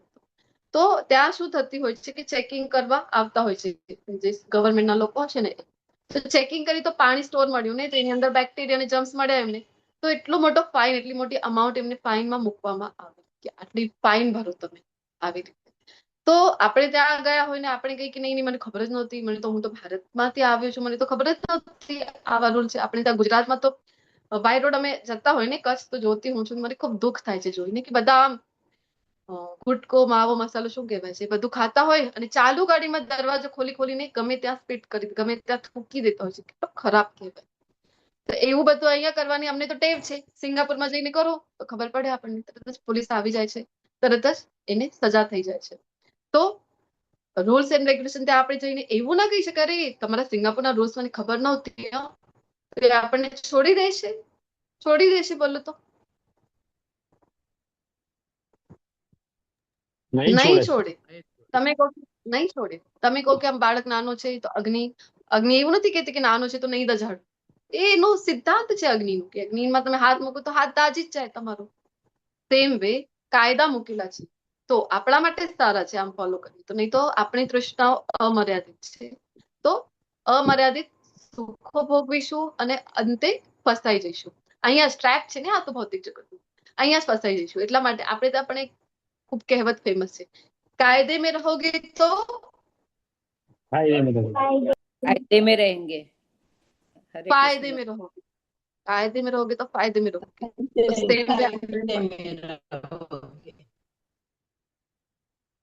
તો આ પણ કાયદા છે ભૌતિક પ્રકૃતિના, એની અંતર્ગત રહીશું, મતલબ કે ફસાઈશું નહીં ભૌતિક પ્રકૃતિના કાયદાઓમાં, આ ગુણોની અંતર્ગત. તો આપણે પણ કાયદામાં રહીશું, ગુણોથી પર થઈ જઈશું તો ભગવત પ્રાપ્તિ સંભવ છે. આના સિવાય ગુણાતીત અવસ્થા પ્રાપ્ત કર્યા સિવાય બિલકુલ પણ ભગવત પ્રાપ્તિ સંભવ નથી. આપણે જ્યાં હતા બીજા શ્લોકમાં, તો શું થશે? આ ભગવાને કીધું મારા જે પ્રકૃતિ ગુણાતીત અવસ્થા, તો અત્યારે જે મેં કીધું આજ ભગવાન આગળ કહી રહ્યા છે કે આ પ્રમાણે સ્થિત થવાથી શું થશે? તો કીધું કે સર્જન સમયે જન્મ નથી લેતો અને પ્રલય સમયે વ્યથિત નહીં, ચિંતા નથી કોઈ એની. હવે અહીંયા સર્જન થાય કે પ્રલય થાય એને કોઈ ચિંતા નથી કે મને ફરીથી જન્મ ફરીથી મૃત્યુ નહીં. તો આવું એક ધામ કયું છે? તો એના પેલા 8મા અધ્યાયમાં કીધું છે, 15મા અધ્યાયમાં ફરીથી કહે છે યમ પ્રાપ્ય ન નિવર્તન્તે. શું છે આગળ? તદ્ધામ પરમમ મમ, તદ્ધામ પરમમ મમ યત ગત્વા ન નિવર્તન્તે તદ્ધામ પરમમ મમ. તો આ ધામની ચર્ચા આગળના અધ્યાયમાં થવાની છે ડિટેલમાં. અહીંયા તો આપણે જોઈએ કે ભગવાનના ધામની પ્રાપ્તિ ક્યારે થશે? જ્યારે તમે અહીંયાથી ભગવાન જેવી દિવ્ય અવસ્થા એટલે કે ગુણાતીત અવસ્થાને પ્રાપ્ત કરીશું ત્યારે જ થાય છે, અદરવાઇઝ કોઈનો રસ્તો છે નહીં. આગળ કહે છે કે હે ભરતપુત્ર, બ્રહ્મ નામનો સમગ્ર ભૌતિક પદાર્થ જન્મનો સ્તોત્ર કહેવાય છે અને હું આ બ્રહ્મનું જ ગર્ભાધાન કરું છું, તેનાથી સર્વ જીવોનો જન્મ શક્ય બને છે. તો તમને જો યાદ હશે તો ગોલોક ચાર્ટ આપણે ભણીને આવ્યા હતા. ગોલોક ચાર્ટ લેવલ 1 માં બધાનું થઈ ગયું છે, આઈ હોપ સો. થયું છે ને? થયું છે કે નહીં? ડિટેલમાં નથી થયું, ખાલી ચિત્ર બતાવેલું, ડિટેલમાં નથી બનાવ્યું. તો ડિટેલમાં તો અહીંયા આનંદપ્રિય માતાજીએ કીધું કે 15મો અધ્યાય નાનું છે ને તે સમય લઈ લેશું કઈ કહેતા હતા. આનંદ માતાજી તો ભગવાને કીધું ને કે ગર્ભાધાન કરે છે સૃષ્ટિમાં, કેવી રીતે થાય છે, તો એને સમજવા માટે આ જયારે આપણું થોડુંક થઈ જાય ને એની પાછળ એક નાનો બ્રેક લઈશું. તો આને સમજ પેલા ગોલોક ચાર્ટમાં આપણે જોતા હોય છે કે કમળના જેવો ઉપર જે છે એ ભગવાનનું ધામ છે. એનું નામ છે, શું નામ છે? ગોલોક વૃંદાવન ધામ. ગોલોક વૃંદાવન ધામ આપણા બધાનું પરમનન્ટ એડ્રેસ છે. અને ત્યાંથી આપણે નીચે આવી ગયા છે. અત્યારે તો આપણે ભૌતિક જગત એક બ્રહ્માંડમાં છે. તો આપણે જોતા હતા ત્યાં ગોલોક ચાર્ટમાં કે કેવી રીતે સર્જન થાય છે. તો ભગવાન ડાબી બાજુથી જયારે વિસ્તાર કરે છે તો શ્રીમતી રાધારાણી છે. અને જેટલી પણ શક્તિઓ છે ને, આજે આપણે જોયું કે સીતા માતા આવિર્ભાવ દિવસ, તો સીતા માતા થયા, લક્ષ્મીજી થયા, જેટલી પણ શક્તિઓ છે, આગળ પાર્વતીજી છે, બધા જ એક્સપાન્શન છે શ્રીમતી રાધારાણી, વિસ્તાર છે એમનું. રાઈટ સાઈડ થી જયારે એક્સપાન્શન થાય છે ભગવાનનો, તો પ્રથમ જે છે પુરુષ અવતાર એ છે કયો છે? બલરામજી. અને બલરામજી 4 ચતુર્વ્યુહ આવે છે ભાગવતમાં, જેનું વર્ણન છે સંકર્ષણ, પ્રદ્યુમ્ન, અનિરુદ્ધ અને વાસુદેવ. અને આ સંકર્ષણથી ફરીથી આ 4 વિસ્તાર થાય છે. ડિટેલમાં ભણવું હોય તો શ્રીમદ ભાગવતમાં બીજા સ્કંદમાં એના વિશે છે, 5મા સ્કંદમાં પણ છે, શ્રીમદ ભાગવતમાં ખૂબ ડિટેલમાં છે. અને આ જે સંકર્ષણથી ફરીથી સંકર્ષણ, પ્રદ્યુમ્ન, અનિરુદ્ધ અને વાસુદેવ, અને આ જે બીજા સંકર્ષણ છે એમનાથી વિસ્તાર થાય છે. પહેલા તો ભગવાનના પુરુષ અવતાર પહેલા તો વૈકુંઠ આવે છે. વૈકુંઠ એટલે જ્યાં કોઈ કુંઠ નથી, કોઈ બંધન નથી. તો અનેક વૈકુંઠ છે, એક વૈકુંઠ નથી ભગવાનના. જેવી રીતે ભગવાનના ચતુર્ભુજ સ્વરૂપ છે, ચતુર્ભુજ સ્વરૂપ ઓફિસ છે આ ભગવાન. તો ઓફિસમાં હવે 4 હાથોમાં જે વસ્તુઓ છે એમના સિક્વેન્સ જેમ જેમ બદલાઈ જાય છે તેમ તેમ ભગવાનના વૈકુંઠ ધામમાં નામ અલગ અલગ છે. અને પછી નીચે જયારે આવીએ તો આધ્યાત્મિક જગત અને ભૌતિક જગતને ડિફરન્શિએટ કરે છે. અહીંયા ઉપર તમે વાંચી શકો છો, વાદળાની બાજુમાં એક લખેલું છે બ્રહ્મ જ્યોતિ. આ બ્રહ્મ જ્યોતિ જે છે એ ડિફરન્શિએટ કરે છે. ઉપર છે આધ્યાત્મિક જગત, આની ઉપર, અને આની નીચે જે કઈ છે એ છે બધું જ ભૌતિક, અને ઉપર છે આધ્યાત્મિક. આને ડિફરન્શિએટ આ બ્રહ્મ જ્યોતિ કરે છે.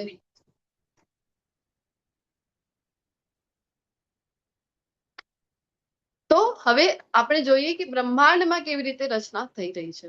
તો બ્રહ્માંડમાં નીચે આપણને જે ભગવાનના આ ચતુર્વ્યુહથી પછી જે ભગવાનનો પ્રથમ પુરુષ અવતાર તરીકે કહેવાય છે, જે અહીંયા આપણને દેખાઈ રહ્યા છે બ્રહ્મજ્યોતિની નીચે લેટેલા છે, કારણોદકશાહી સાગરની ઉપર. તો એમનું નામ છે, શું નામ છે આ વિષ્ણુનું? મહાવિષ્ણુ.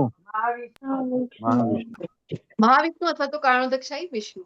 તો મહાવિષ્ણુ હવે બ્રહ્માંડની ઉત્પત્તિ કેવી રીતે થાય છે? તો એમના રોમકૂપો છે અસંખ્ય, એમની અંદરથી જયારે શ્વાસ ઉચ્છ્વાસ કરી રહ્યા છે તો બધા બ્રહ્માંડ પ્રકટ. બાળકો આપણા નથી રમતા, બબલ્સ બોલાવે છે એવી રીતે.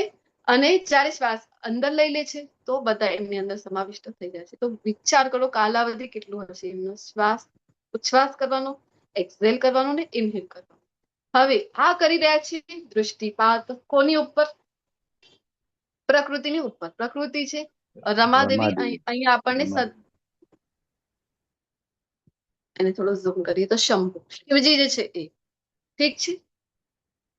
તો ભગવાનને દૃષ્ટિપાત કરવું છે, અને ભગવાન જયારે દૃષ્ટિપાત કરી રહ્યા છે, કારણ કે ભગવાન ક્યારે પણ ભૌતિક પ્રકૃતિને માયા શક્તિ જેને કહેવાય આપણે, એક મહામાયા, એક યોગમાયા, તો મહામાયાને ડાયરેક્ટ સ્પર્શ કરતા નથી.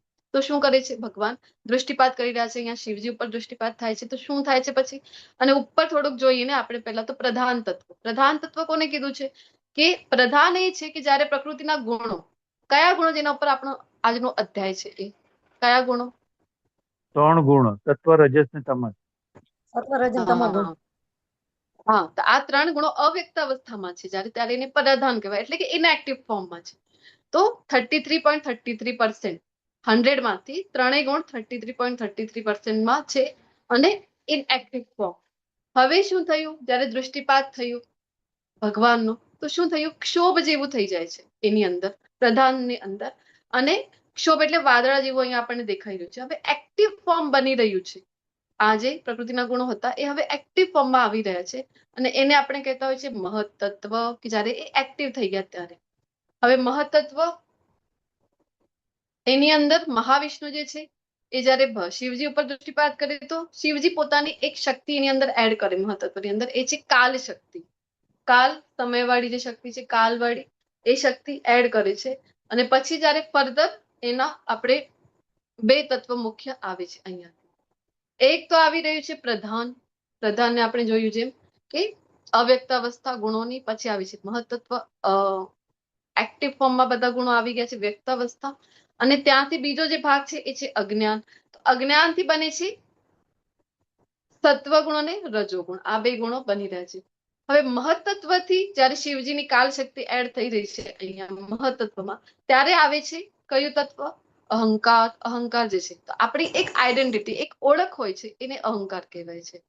તો અહંકાર પણ 2 પ્રકારના છે, સાચો અહંકાર, એક હોય છે ખોટું અહંકાર. આપણા બધાની અંદર ખોટું અહંકાર ના હોવું જોઈએ, પણ અહંકાર મુક્ત તો ના થઈ શકાય, કારણ કે બાય ડિફોલ્ટ બન્યા છે તત્વથી આપણે અહંકારથી. તો સાચો અહંકાર હોવું ખૂબ સારી વાત છે. જયારે ખોટું અહંકાર એટલે દેહાત્મ ભાવ, હું એટલે કે આ શરીર, હું એટલે કે કોઈનો પતિ છું, કોઈનો મામા છું, કોઈનો કાકા છું, એન્જિનિયર છું, ડોક્ટર છું, આ દેશનો વાસી છું, પેલો છું, આવી રીતે જે માનો છો આ થઈ ગયું ખોટો અહંકાર. આ ન હોવું જોઈએ. તો દેહાત્મ ભાવ. તો સાચો અહંકાર કયો છે આપણો? જીવેર સ્વરૂપ હોય કૃષ્ણ નિત્ય દાસ. હું ભગવાન કૃષ્ણનો દાસ છું. આપણે દાસ છીએ, કૃષ્ણ સ્વામી છે. તો આ સાચો અહંકાર છે, આ હોવું ખૂબ સારું કહેવાય છે. તો હવે અહંકાર, અહંકારથી જ્યારે 3 ગુણ બની રહ્યા છે, સત્વ, રજસ અને તમો ગુણ, તો સત્વ ગુણથી જે તત્વ બને છે એ છે મન. મન ખૂબ મહત્વપૂર્ણ છે. આપણે વિભૂતિ યોગમાં પણ ચર્ચા કરી હતી. ઇન્દ્રિયોનો રાજા કીધું છે મનને. મન બની રહ્યું છે. રજોગુણથી બને છે બુદ્ધિ. બુદ્ધિ પણ કેવી હોય છે? તો બુદ્ધિમાં પણ આવે છે એક કર્મેન્દ્રિય, એક જ્ઞાનેન્દ્રિય. ફર્ધર જ્યારે એના એક્સપાન્શન થાય ત્યારે. તો જ્ઞાનેન્દ્રિય કઈ કઈ છે? બોલો ફટાફટ, બધાને આવડે છે. આંખ, કાન, નાક, જીભ અને ત્વચા.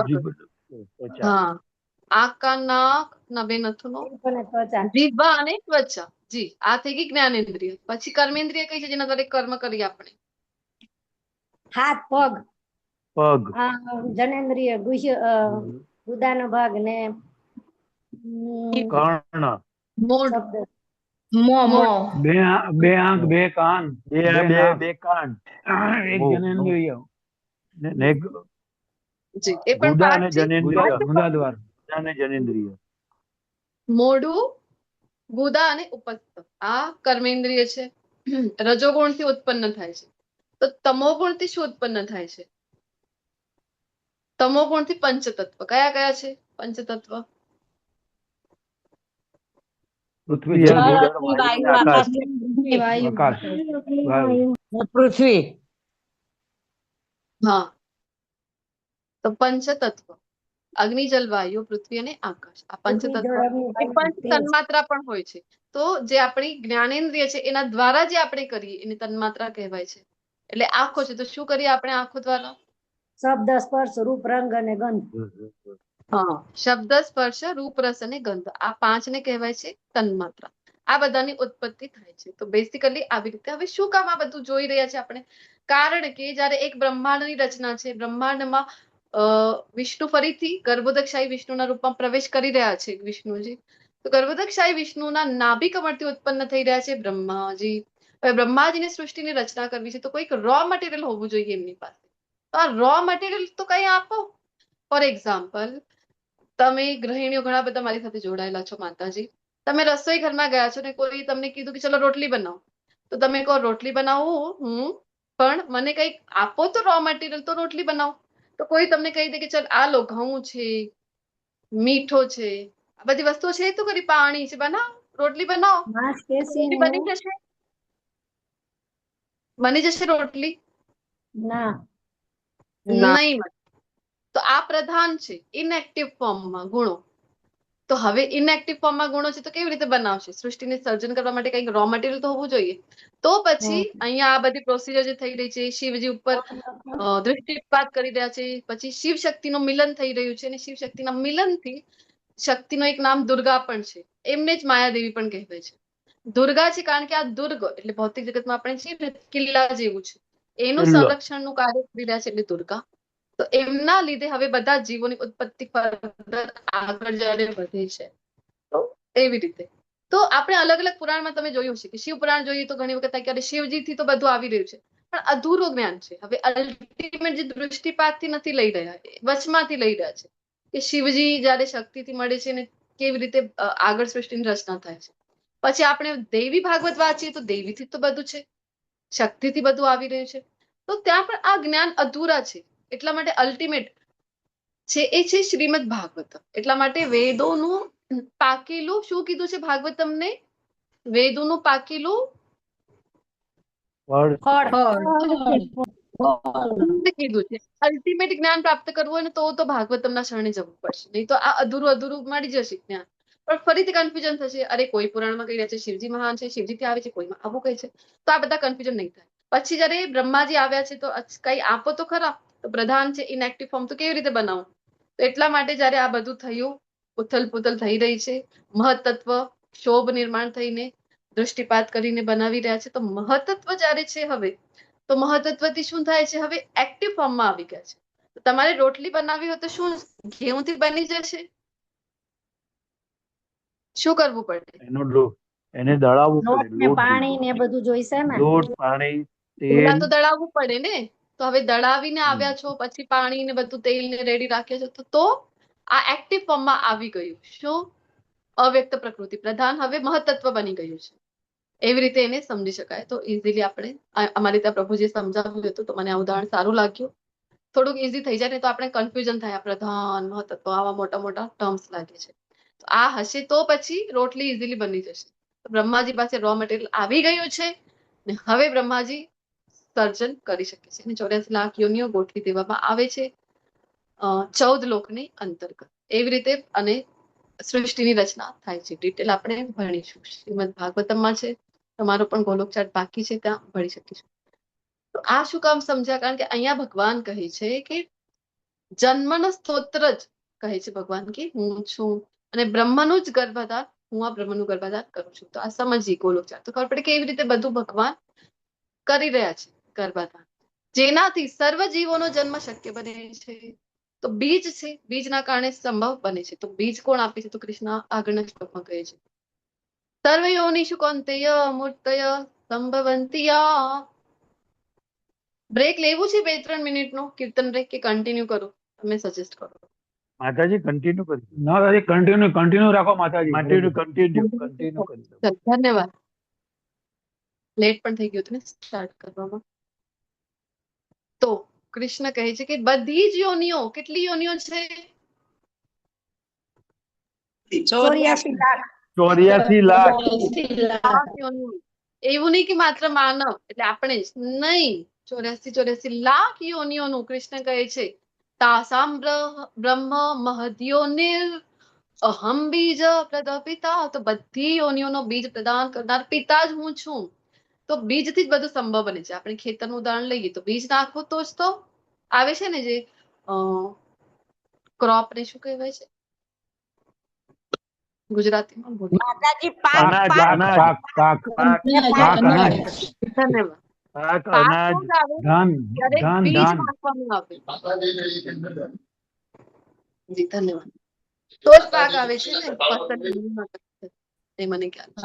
તો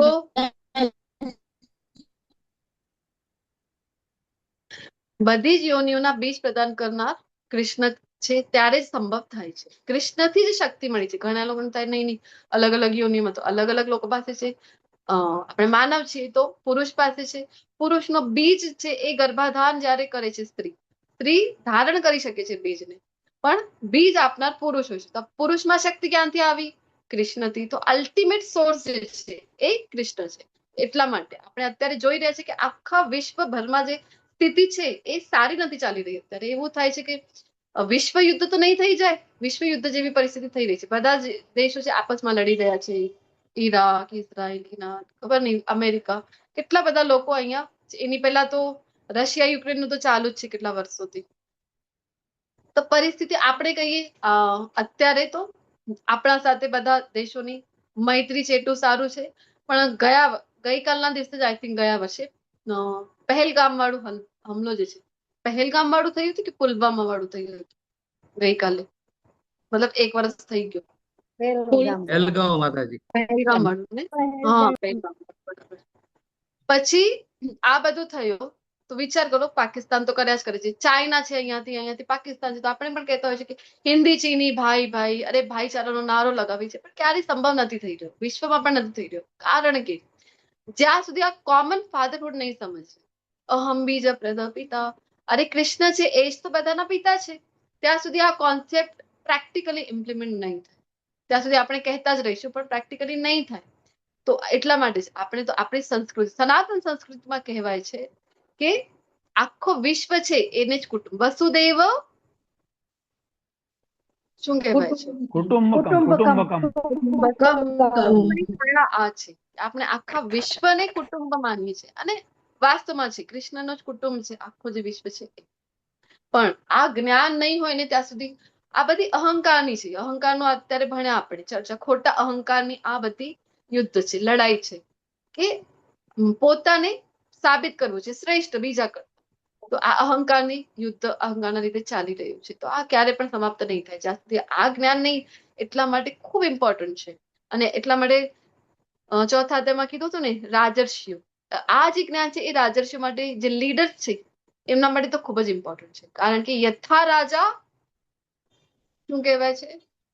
તથા પ્રજા પ્રજા છે ને બાપા રોસો બાપા એનું ફરી રહ્યું છે આજકાલ ખૂબ મગજ. ગમે તે રોજ સવારે કઈક નવી નવી ઘોષણાઓ કરે છે, ગમે ત્યાં મિસાઇલ છે એ છોડી રહ્યો છે.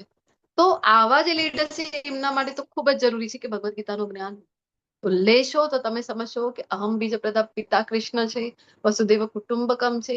આપણે આ બધું કરવું જોઈએ નહીં. આની સાથે આગળના શ્લોકમાં પ્રવેશ કરીએ આપણે. તો અહીંયા કૃષ્ણ કહી રહ્યા છે તત્વમ રજસ્તમ ઇતિ ગુણા પ્રકૃતિમ સંભવામ નિપ્તનંતી મહાબાહો દેહે દેહી નમવ્યયમ. કે ભૌતિક પ્રકૃતિ બનેલી છે 3 ગુણોની. કયા કયા કયા કયા બોલો? સત્વ રજો ને તમો ગુણ. સત્વ રજસ ને તમસ. તમો ગુણ. તો જ્યારે સનાતનજી પ્રકૃતિના સંસર્ગમાં આવે છે, હવે હેરાન જે થઈ રહ્યા છે આપણે, શું કામ? આત્મા તો કશું કરતો નથી, કરાવતો નથી, પણ તોય આપણે હેરાન છીએ. શું કામ? કારણ કે આપણે સંપર્કમાં આવી રહ્યા છીએ સતત ગુણોના. આ 3 ગુણોમાં સંપર્કમાં આવીશું ને તો બદ્ધ થઈ જઈશું. હવે અહીંયા પણ જોવા મળી રહ્યું છે કે કઠપુતલી છે, બંધન છે. હવે તમે કહેશો કે અમારે તો કોઈ બંધન નથી, અમારે તો હાથ પગ જો ખુલ્લા છે, ક્યાં છે બંધન? કયું બંધન છે આપણી પાસે? પિક્ચરમાં જોવા માયાનું બંધન. માયાનું બંધન. મહામાયાનું ગુણોનું બંધન છે. અને ગુણનો એક અર્થ દોરડું પણ થાય છે.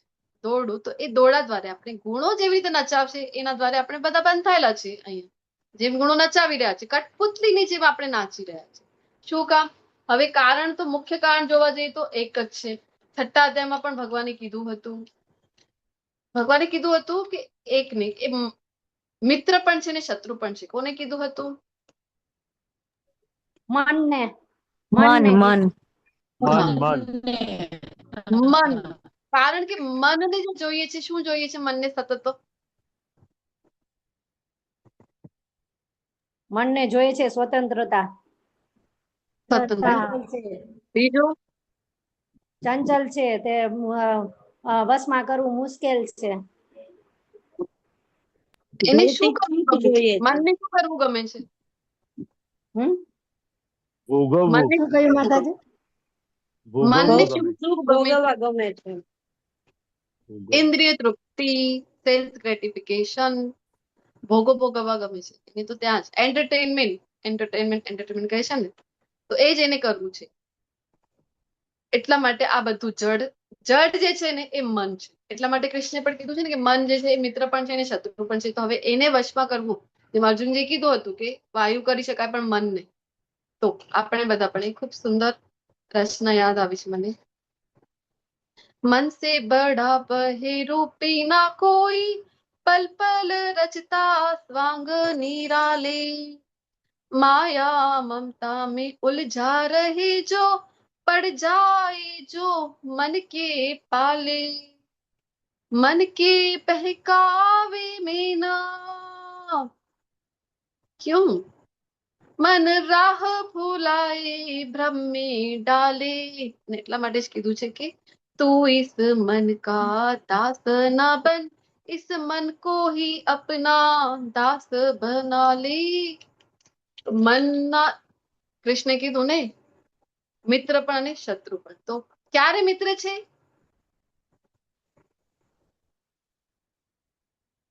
મિત્ર ક્યારે છે મન? જ્યારે મન આપણી ઈચ્છા પ્રમાણે કાર્ય કરે, જ્યારે મન આપણા વશમાં હોય ત્યારે. અને શત્રુ ક્યારે છે? આપણે કંટ્રોલ ત્યારે આપણે મનના કંટ્રોલમાં, આપણે મનથી કંટ્રોલ થાય ત્યારે. મેં મનના વશમાં છે એટલે જ કીધું છે કે તું इस मन का दास न बन, इस मन को ही अपना दास बना ले. પણ આ સંભવ ક્યારે છે?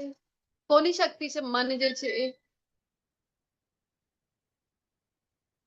ભગવાન કૃષ્ણની. ભગવાન કૃષ્ણની શક્તિ છે. પંચ મહાભૂત અને 3 મન, બુદ્ધિ, અહંકાર. કૃષ્ણે કીધું છે કે મારી શક્તિ છે, પરાશક્તિ મારી શક્તિ છે. હા, ભૌતિક શક્તિમાં આવે છે આ જીવ, પરાશક્તિમાં આ અપર.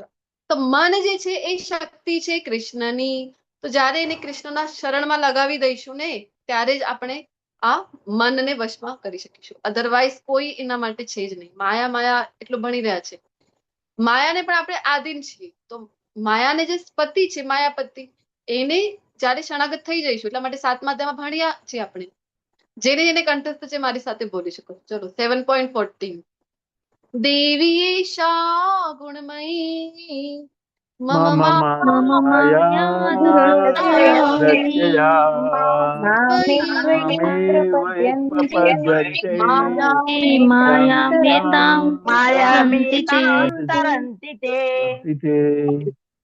તો ભૌતિક પ્રકૃતિની બનેલી માયાને તો પાર કરવી દુષ્કર છે. કૃષ્ણ પોતે કહે છે, પણ મામેવ યે પ્રપદ્યન્તે, મારી શરણે જે થઈ જશે એને સહેલાઈથી પાર કરી શકશે.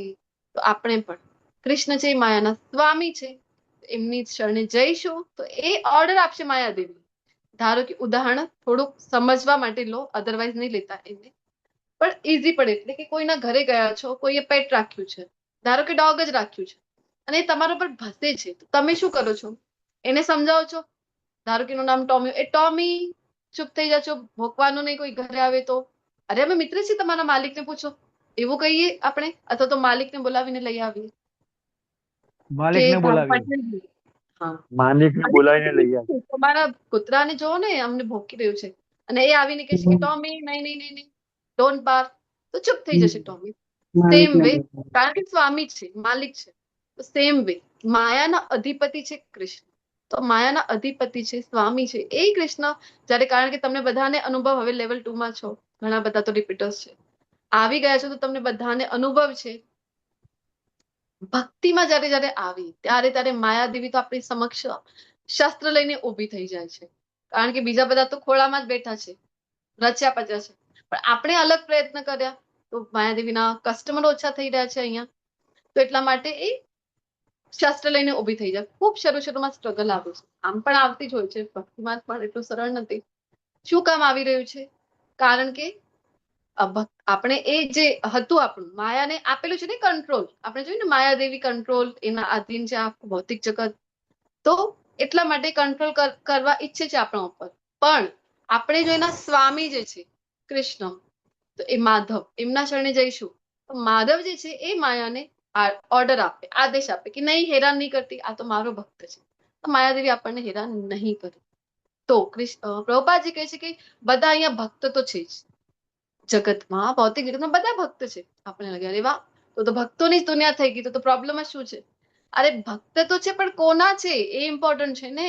આપણે તો જોઈ રહ્યા છે, કોઈક તો અહીંયા મોદીજીનો ભક્ત છે, કોઈક તો દેશનો ભક્ત છે, કોઈક આપણને કોઈ સિને એક્ટરનો, અમિતાભ બચ્ચનના ભક્ત છે. અહીંયા તો અત્યારે IPL ચાલુ છે, તો કઈ ટીમ છે? RCB ને આવા બધા. મારો દીકરો તો RCB નો છે, તો એનો ભક્ત છે કોઈ. તો અલગ અલગ ભક્ત છે અહીંયા. તો પ્રભુપાદજી કહે છે કે ભક્ત તો છે જ બધા, કાં તો માયાના ને કાં તો માધવ. તો ભક્તિ તો કરવી જ છે, પણ માયાના ભક્ત બનશો તો શું થશે? સતત અહીંયા ને અહીંયા આ ફર્યા જ કરીશું. પુનરપી જન્મમ પુનરપી મરણમ પુનરપી જનની જઠરે શયનમ.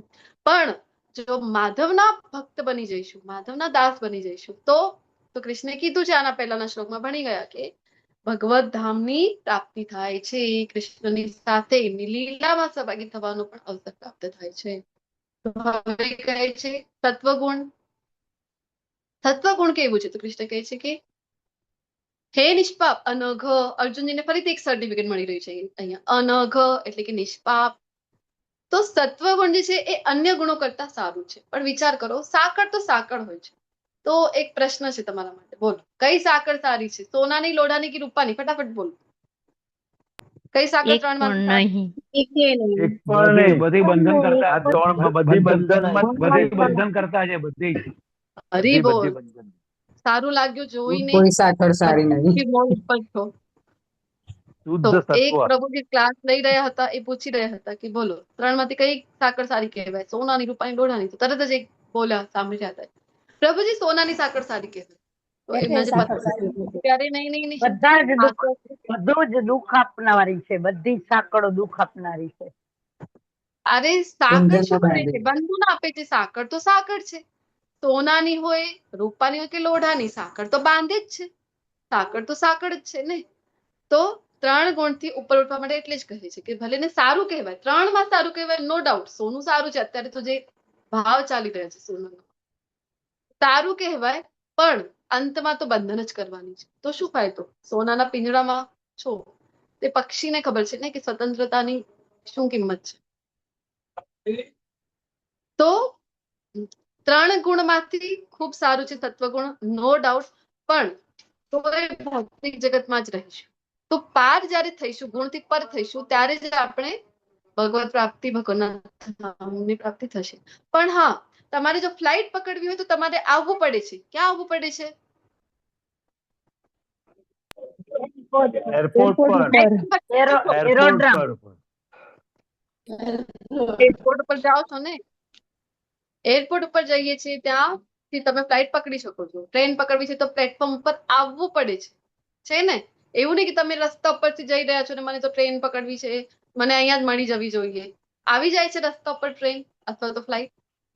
નહીં, એક જગ્યા પર પહોંચવું પડે. તો સેમ વે ઉડાન ભરવી છે, ઉર્ધ્વલોકમાં ભગવાનના ધામમાં જવું છે, તો એક પ્લેટફોર્મ છે સત્વગુણ. સત્વગુણ ઉપર તો આવવું જ પડે છે, તો ઉપર થોડો ઉઠી શકાય. જ્યાં પણ આપણે છીએ ત્યાંથી એક પ્લેટફોર્મ છે અહીંયા સત્વગુણ જે છે. હા, પણ બાંધે છે. કેવી રીતે બાંધે છે? તો કીધું 3માં તો શુદ્ધ છે, પ્રકાશ આપનારું છે, પણ પાપથી મુક્ત પણ કરે છે, પણ તોય બાંધે છે. કારણ કે જેટલા પાપથી મુક્ત થઈને પુણ્ય હતા એટલે ઉચ્ચ લોકમાં ગયા, પણ ક્ષીણે પુણ્યે મર્ત્યલોકમ વિશંતિ. પુણ્યનું બેલેન્સ ખતમ એટલે ફરીથી લાત મારીને ફેંકી દેવામાં આવે છે અધોલોકમાં, એટલે કે અહીંયા. તો બાંધે છે કેવી રીતે? સુખ સંગેન બદનાતી જ્ઞાન સંગેન ચાનગ. સુખ સંગેન, જ્ઞાન સંગેન. સુખથી અને જ્ઞાનથી આપણે, અરે સુખ તો સારું કહેવાય, સુખને કેમ તમે બંધન કહી રહ્યા છો? સુખ સારું જ છે ને. સુખ માટે તો પ્રયત્ન કરી રહ્યા છે, ઉઠીએ છીએ ત્યારથી. કોઈ દુઃખી થવા માટે પ્રયત્ન કરે છે કે અહીંયા? બધાને સુખી જ થવું છે. તો પણ બાંધે છે. કેવી રીતે? સુખ વધારે હશે ને તો ભક્તિમાં નહીં જવાય. ભક્તિમાં એ અવરોધ ઉત્પન્ન કરે. એટલા માટે કુંતી મહારાણી કહે છે ને ભાગવતમાં કે 4 વસ્તુઓ અવરોધ ઉત્પન્ન કરે છે ભક્તિમાં જવા માટે. સારો કુટુંબ, ખૂબ જ્ઞાન છે તમારી પાસે, સૌંદર્ય અને સંપત્તિ. સંપત્તિ ખૂબ છે તો અવરોધ ઉત્પન્ન કરે છે. તો સુખ, ઘણું સુખ છે ને તો પણ ભક્તિમાં નહીં અવાય. કહે છે કે અરે સુખી છે અમે, તમે કહો ભક્તિમાં આવો, અરે બધું સેટલ છે. જો 2 બાળકો હતા, એ અત્યારે આજ મેં ઉદાહરણ આપ્યું ને, એક અંકલ જે અમારા ઓળખીતા છે, સિંગાપુર વાળું. તો એમનો એક દીકરો છે, એ પોતે તો રિટાયર્ડ છે, ગવર્મેન્ટ જોબ હતી રેલવેમાં, તો પોતે તો રિટાયર્ડ છે. અને બંને બાળકો તો હા સેટલ છે. એક ક્યાં છે? એક લંડનમાં છે, એક સિંગાપુરમાં છે. બંને સેટલ છે. અમારું પોતાનું મકાન છે, અમે ગામડે મકાન છે, બધું છે અમારી પાસે, તો સુખી. તો એ એમનું રૂટીન સારું છે, વહેલા સવારે ઉઠે પણ છે, પણ ભક્તિમાં નથી આવે છે. શું કામ? સુખથી બંધાઈ જવાય છે. જ્ઞાન સંગેનો, જ્ઞાન કેવું? તો જ્ઞાન ઘણી વખત સાચું જ્ઞાન તો જે 13મા અધ્યાયમાં કીધું છે ભગવાને, કે વિનમ્રતા લઈ આવે છે, તમને ગુરુથી જોડે છે, એ સાચું જ્ઞાન છે. પણ ભૌતિક જ્ઞાનમાં છો તમે તો અહંકાર લઈ આવે છે. આ જે ભૌતિક જ્ઞાન છે તો જ્ઞાન સંગીનો. તો તમને લાગશે અચ્છા સાહિત્યકારો, વૈજ્ઞાનિકો શું લાગે છે? અરે પ્રોડક્ટિવિટી તો અમે કરીએ છીએ, તમે તો બધા બસ આ શું ભગવદ ગીતા લઈને બેસી જાઓ, કંઈક પ્રોડક્ટિવ કરો, અમારા લીધે આ સંસાર સારી રીતે ચાલે છે એવું માને છે. તો એક ભક્તિમાં નહીં આવે છે, કે અવરોધ ઉત્પન્ન કરે છે. એટલા માટે કૃષ્ણ કહે છે સુખ સંગેનો, જ્ઞાન સંગેનો બંધાઈ જવાય છે. તો રજોગુણ તો તૃષ્ણા સંગ સમુદ્ભવમ, અમર્યાદિત તૃષ્ણાથી તો ઉત્પન્ન થાય છે રજોગુણ. આપણને બધાને પણ અમર્યાદિત તૃષ્ણા, આ મેળવી લો, પેલું મેળવી લો, એનું ક્યાં પણ અંત છે નહીં. તો રજોગુણ છે, બાંધે છે. કેવી રીતે બાંધે છે? તો સકામ કર્મથી તમે વધારે વધારે કર્મ કરતા થઈ જાવ છો, તો બંધન છે. અહીંયા ને અહીંયા જ રાખે છે. ઉદાહરણ આપણે વારંવાર લેતા હોય છે ને, કે ઘર છે, કોઈને ઘર, અરે મારું રેન્ટ થી રહું છું, મારું પોતાનું ઘર થઈ જાય, ઘર થઈ જાય, ઘર થઈ ગયું તમારું, ફ્લેટ બની ગયું 1 BHK. હવે તો નાનું પડી રહ્યું છે, થોડુંક મોટું મળી જાય, 2 BHK મળી જાય તો મજા આવી જાય. 2 BHK મળી ગયું, હવે ખુશ છો? અરે નહીં, હવે મારું રો હાઉસ કેમ નહીં, પણ મારું પોતાનું જમીન ઉપરનું ઘર જોઈએ. અચ્છા રો હાઉસ બની ગયું તો મને હવે ખુશ? નહીં નહીં નહીં નહીં, આ થોડુંક મારું બંગલો હોય ને, ભલે નાનું હોય, પણ મારું બંગલો હોય તો મજા આવી જાય. બંગલો બનાવી લીધું, તમે હવે ખુશ છો? તો કહે છે કે નહીં નહીં નહીં નહીં, હવે ખુશ નહીં. શું કામ? કારણ કે અહીંયા તો બની ગયું, અરે મુંબઈમાં પણ આવવાનું જવાનું થાય છે, મુંબઈમાં એક બની જાય તો સારું થશે. મુંબઈમાં બની ગયું, હવે ખુશ? અરે નહીં, કેવી વાતો કરું છો? લંડનમાં મારો દીકરો રહે છે, મારે આવવાનું હોય, જવાનું હોય. લંડનમાં ઘર હોવું જોઈએ ને. અચ્છા, લંડનમાં બની ગયું, હવે તો ખુશ છો? હવે ચંદ્ર ઉપર એક નાનકડો પ્લોટ મળી જાય. આ છે અમર્યાદિત તૃષ્ણા. ક્યારે પણ એ તૃપ્ત નહીં થવા દે અને સતત સકામ કર્મથી બાંધશે. આ પ્રાપ્ત કરી લીધું તોય ક્યાંય એક આપણું છે જ નહીં લિમિટ કે બસ હવે અહીંયા સ્ટોપ આવી છે, નહીં, વધારે ને વધારે વર્ક કરતા જ રહે છે, તો બાંધે છે. પછી છે કે તમે આ શ્લોકની સાથે સેશન વિરામ આપીશું. તો તમસ્વમ અજ્ઞાનમ વિદ્ધિ. હવે તમો ગુણ ક્યારે ઉત્પન્ન થાય છે? તો અજ્ઞાનને લીધે. અને શું કરે છે? શું આ તો સર્વ દેહધારી જીવનો મોહિત થઈ જાય હોય છે. તમોગુણી વ્યક્તિ છે ને મોહમાં રહે છે. થતા પરિણામો શું છે? તો ઉન્માદ, આલસ્ય, નિદ્રા અને એવી રીતે બાંધે છે. તમે કહો પાગલ જેવી બિહેવિયર કરે છે. ઘણા લોકો જોવા મળે ને, શાકમાં થોડુંક ઓછું વધુ છે, મીઠું ઓછું વધુ છે તો થાળીઓ આમ ફેંકી દેતા હોય છે ને, આ શીખડાવી તારી માં તને, તો આવું બધું કહેતા હોય છે. કારણ કે કંટ્રોલ નથી, ખૂબ ગુસ્સો આવી જાય, કંટ્રોલ નથી પોતાનો. ઉન્માદ, પાગલપન જેવું બિહેવ કરવું. આલસ છે, તમે કાંઈ પણ કહો છો, હા કરીશું, આજે તો નહીં થાય, આવતીકાલે જરૂર કરીશ, આવતીકાલે વહેલો ઉઠીશ, આવતીકાલે તો સન્ડે છે, સન્ડે ના દિવસે તો સુવા દો, પરમ દિવસે જરૂર ઉઠીશ, પરમ દિવસે નહીં, આજે ન ઉઠાવ્યું. આલસ છે ખૂબ. એટલા માટે કહે છે ને, આજ કરીશો કલ કરીશો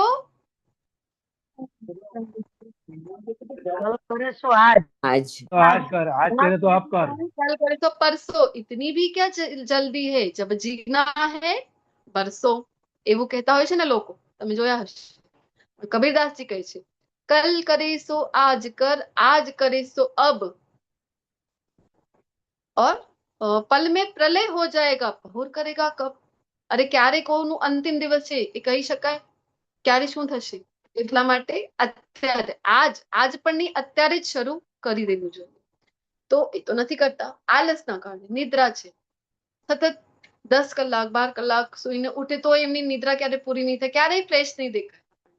કારણ કે તમો ગુણ છે, અજ્ઞાનતા છે. જે મેં કીધું ને, અગ્નિ છે, નાનો બાળક છે ને ખબર નથી કે અગ્નિ દજાડે છે, એ જાય ને હાથ મૂકી દે તો અગ્નિ એવું તો ના કે ને અજ્ઞાન હતું, એને ખબર નહોતી તો હું દજાડું નહીં. કાયદા તો લાગુ જ પડે છે તમારું ઉપર. સેમ વે તમે કહો કે અજ્ઞાનતા છે અમારા અંદર એટલે અમે કર્યું, તો અજ્ઞાનતા છે તો જ્ઞાન પ્રાપ્ત કરો. અજ્ઞાનતાના લીધે શું થાય છે? પતન થાય છે. આવી રીતે થઈ જવાય છે. આની સાથે આજનું સેશન અહીંયા પૂર્ણ કરીને મારી વાણીને વિરામ આપું છું. અને બધા જ વૈષ્ણવ વૃંદનો ખૂબ ખૂબ આભાર વ્યક્ત કરું છું. વૈષ્ણવ મંત્ર વાંછા કલ્પતરુભ્યશ્ચ કૃપા સિંધુભ્યૈવ ચ પતિતાનાં પાવનેભ્યો વૈષ્ણવેભ્યો નમો નમઃ. હરે કૃષ્ણ હરે કૃષ્ણ કૃષ્ણ કૃષ્ણ હરે કૃષ્ણ હરે કૃષ્ણ કૃષ્ણ કૃષ્ણ હરે હરે હરે રામ રામ રામ હરે હરે. હરે કૃષ્ણ માતાજી, દંડવત પ્રણામ.